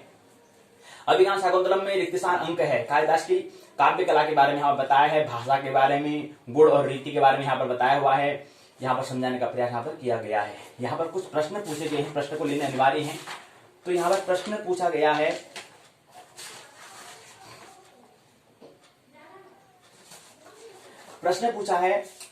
बड़ा प्रश्न पूछा है, कालिदास का व्यक्तित्व एवं कृतित्व विस्तार से वर्णन कीजिए। उसे कृति का विस्तार पूर्वक वर्णन कीजिए, पहला प्रश्न। दूसरा प्रश्न पूछा है, श्लोक दिया होगा उसका क्या कहना है, श्लोक की ससंदर्भ व्याख्या करनी। जैसे श्लोक दिया होगा यहाँ से अनाघ्रातम से दिया होगा विधि, इस सूत्र का इस श्लोक का कहना है ससंदर्भ व्याख्या हमें करनी है। इस तरह से इसमें प्रश्न पूछे जाते हैं। पहला प्रश्न क्या पूछा था कि कालिदास का व्यक्तित्व और उनकी कृति के बारे में विस्तारपूर्वक वर्णन करें। दूसरा श्लोक दिया है, उसका कहना हमें विस्तारपूर्वक उसका ससंदर्भ व्याख्या करनी है। अलंकार छंद के बारे में हमें पहले बता दिया है। ये यहाँ पर प्रश्न के उत्तर यहाँ पर दिए हुए हैं, सारांश बात है। श्रवण मतलब सुनना, उद्धव मतलब होता है उत्पत्ति, नाट्य मतलब होता है रूपक। नाट्य मतलब होता है रूपक, रूपक मतलब होता है रस और जिसमें रूप जो हो, जिसमें रस हो ऐसा हो, जिसमें मिले, जहां पर हमें रस, जहां पर हमें मनोरंजन, जहां पर हमें आनंद महोत्सव में जहां पर मिले, वो नाटक कहलाता है। जैसे कृष्ण की लीला में देखते हैं, राम की लीला देखते हैं, बड़ा आनंद हमारा, बड़ा हमें रस मिलता है, बड़ा हमें मन प्रफुल्लित हो जाता है, खुश हो जाता है। ऐसे नाटक देख कर मिल जाता है, मन प्रफुल्लित खुश होता है। ये हमें बता रखिए। ये यहाँ पर अध्याय प्रश्न का उत्तर दिया है, अध्याय प्रश्न का उत्तर दिए हैं संदर्भ ग्रंथि सूची यहाँ पर दी हुई है। सहायक उपयोगी पुस्तक यहाँ पर दिया हुआ है। निबंध से प्रश्न पूछे हैं। नाट्य साहित्य के उद्भव और विकास पर प्रकाश डालिए। कालिदास के जीवन वृत्त और स्थिति काल पर लेख लीजिए। कालिदास की काव्य कला का वर्णन कीजिए। तो यहीं पर क्या है, आज की इकाई पहली पूर्ण होती है। कल की इकाई में हम आगे क्रम को आगे बढ़ाएंगे। मानने की आवश्यकता नहीं है, जानने की आवश्यकता है। आनंद महोत्सव पूर्वक जीवन जीने की आवश्यकता है। कैसे नाटक, कैसे अभिनय करें, इसलिए हम ये नाटक, अलंकार, छंद को यहाँ से इसी के माध्यम से हम अपने जीवन को एक नाटक बनाने के लिए, एक अभिनय बनाने का हम प्रयास करेंगे। इसलिए अगर हम अपने जीवन, अगर हमारा जीवन भी अगर अभिनय बन जाता है, एक नाटक बन जाता है, एक ड्रामा बन जाता है, तब जाकर हमारा नाटक, अलंकार, छंद जो पाठशाला है उसका जो उसका लक्ष्य, जो उसका उद्देश्य, जो उसका ध्येय है वो पूर्ण होगा। उससे पहले पूर्ण नहीं होगा। महत्वपूर्ण है अपने जीवन को कैसे हम नाटक बनाएं, कैसे हम दृष्टा बने, कर्ता में न उलझते हुए हम कैसे हम दृष्टा बने, देखने वाले बने। और जब देखने वाले बन जाते हैं तो हमारे काम क्या हो जाते हैं, बिल्कुल फिर वो परमात्मा ही करा रहे होते हैं। प्रकृति के गुणों के द्वारा काम होते हैं और परमात्मा ही क्या होता है, स्वयं कर रहे हो, परमात्मा के द्वारा ही वो किया जाता है। हम तो केवल एक माध्यम होते हैं, एक साधन होते हैं। तो मानने की आवश्यकता नहीं, जानने की आवश्यकता है। मेरी बातों को इतने प्रेम पूर्वक, शांतिपूर्वक सुना, बहुत बहुत अनुग्रहित हूँ। अंत में सबके भीतर बैठे परमात्मा को प्रणाम करता हूँ। मेरा प्रणाम स्वीकार करें।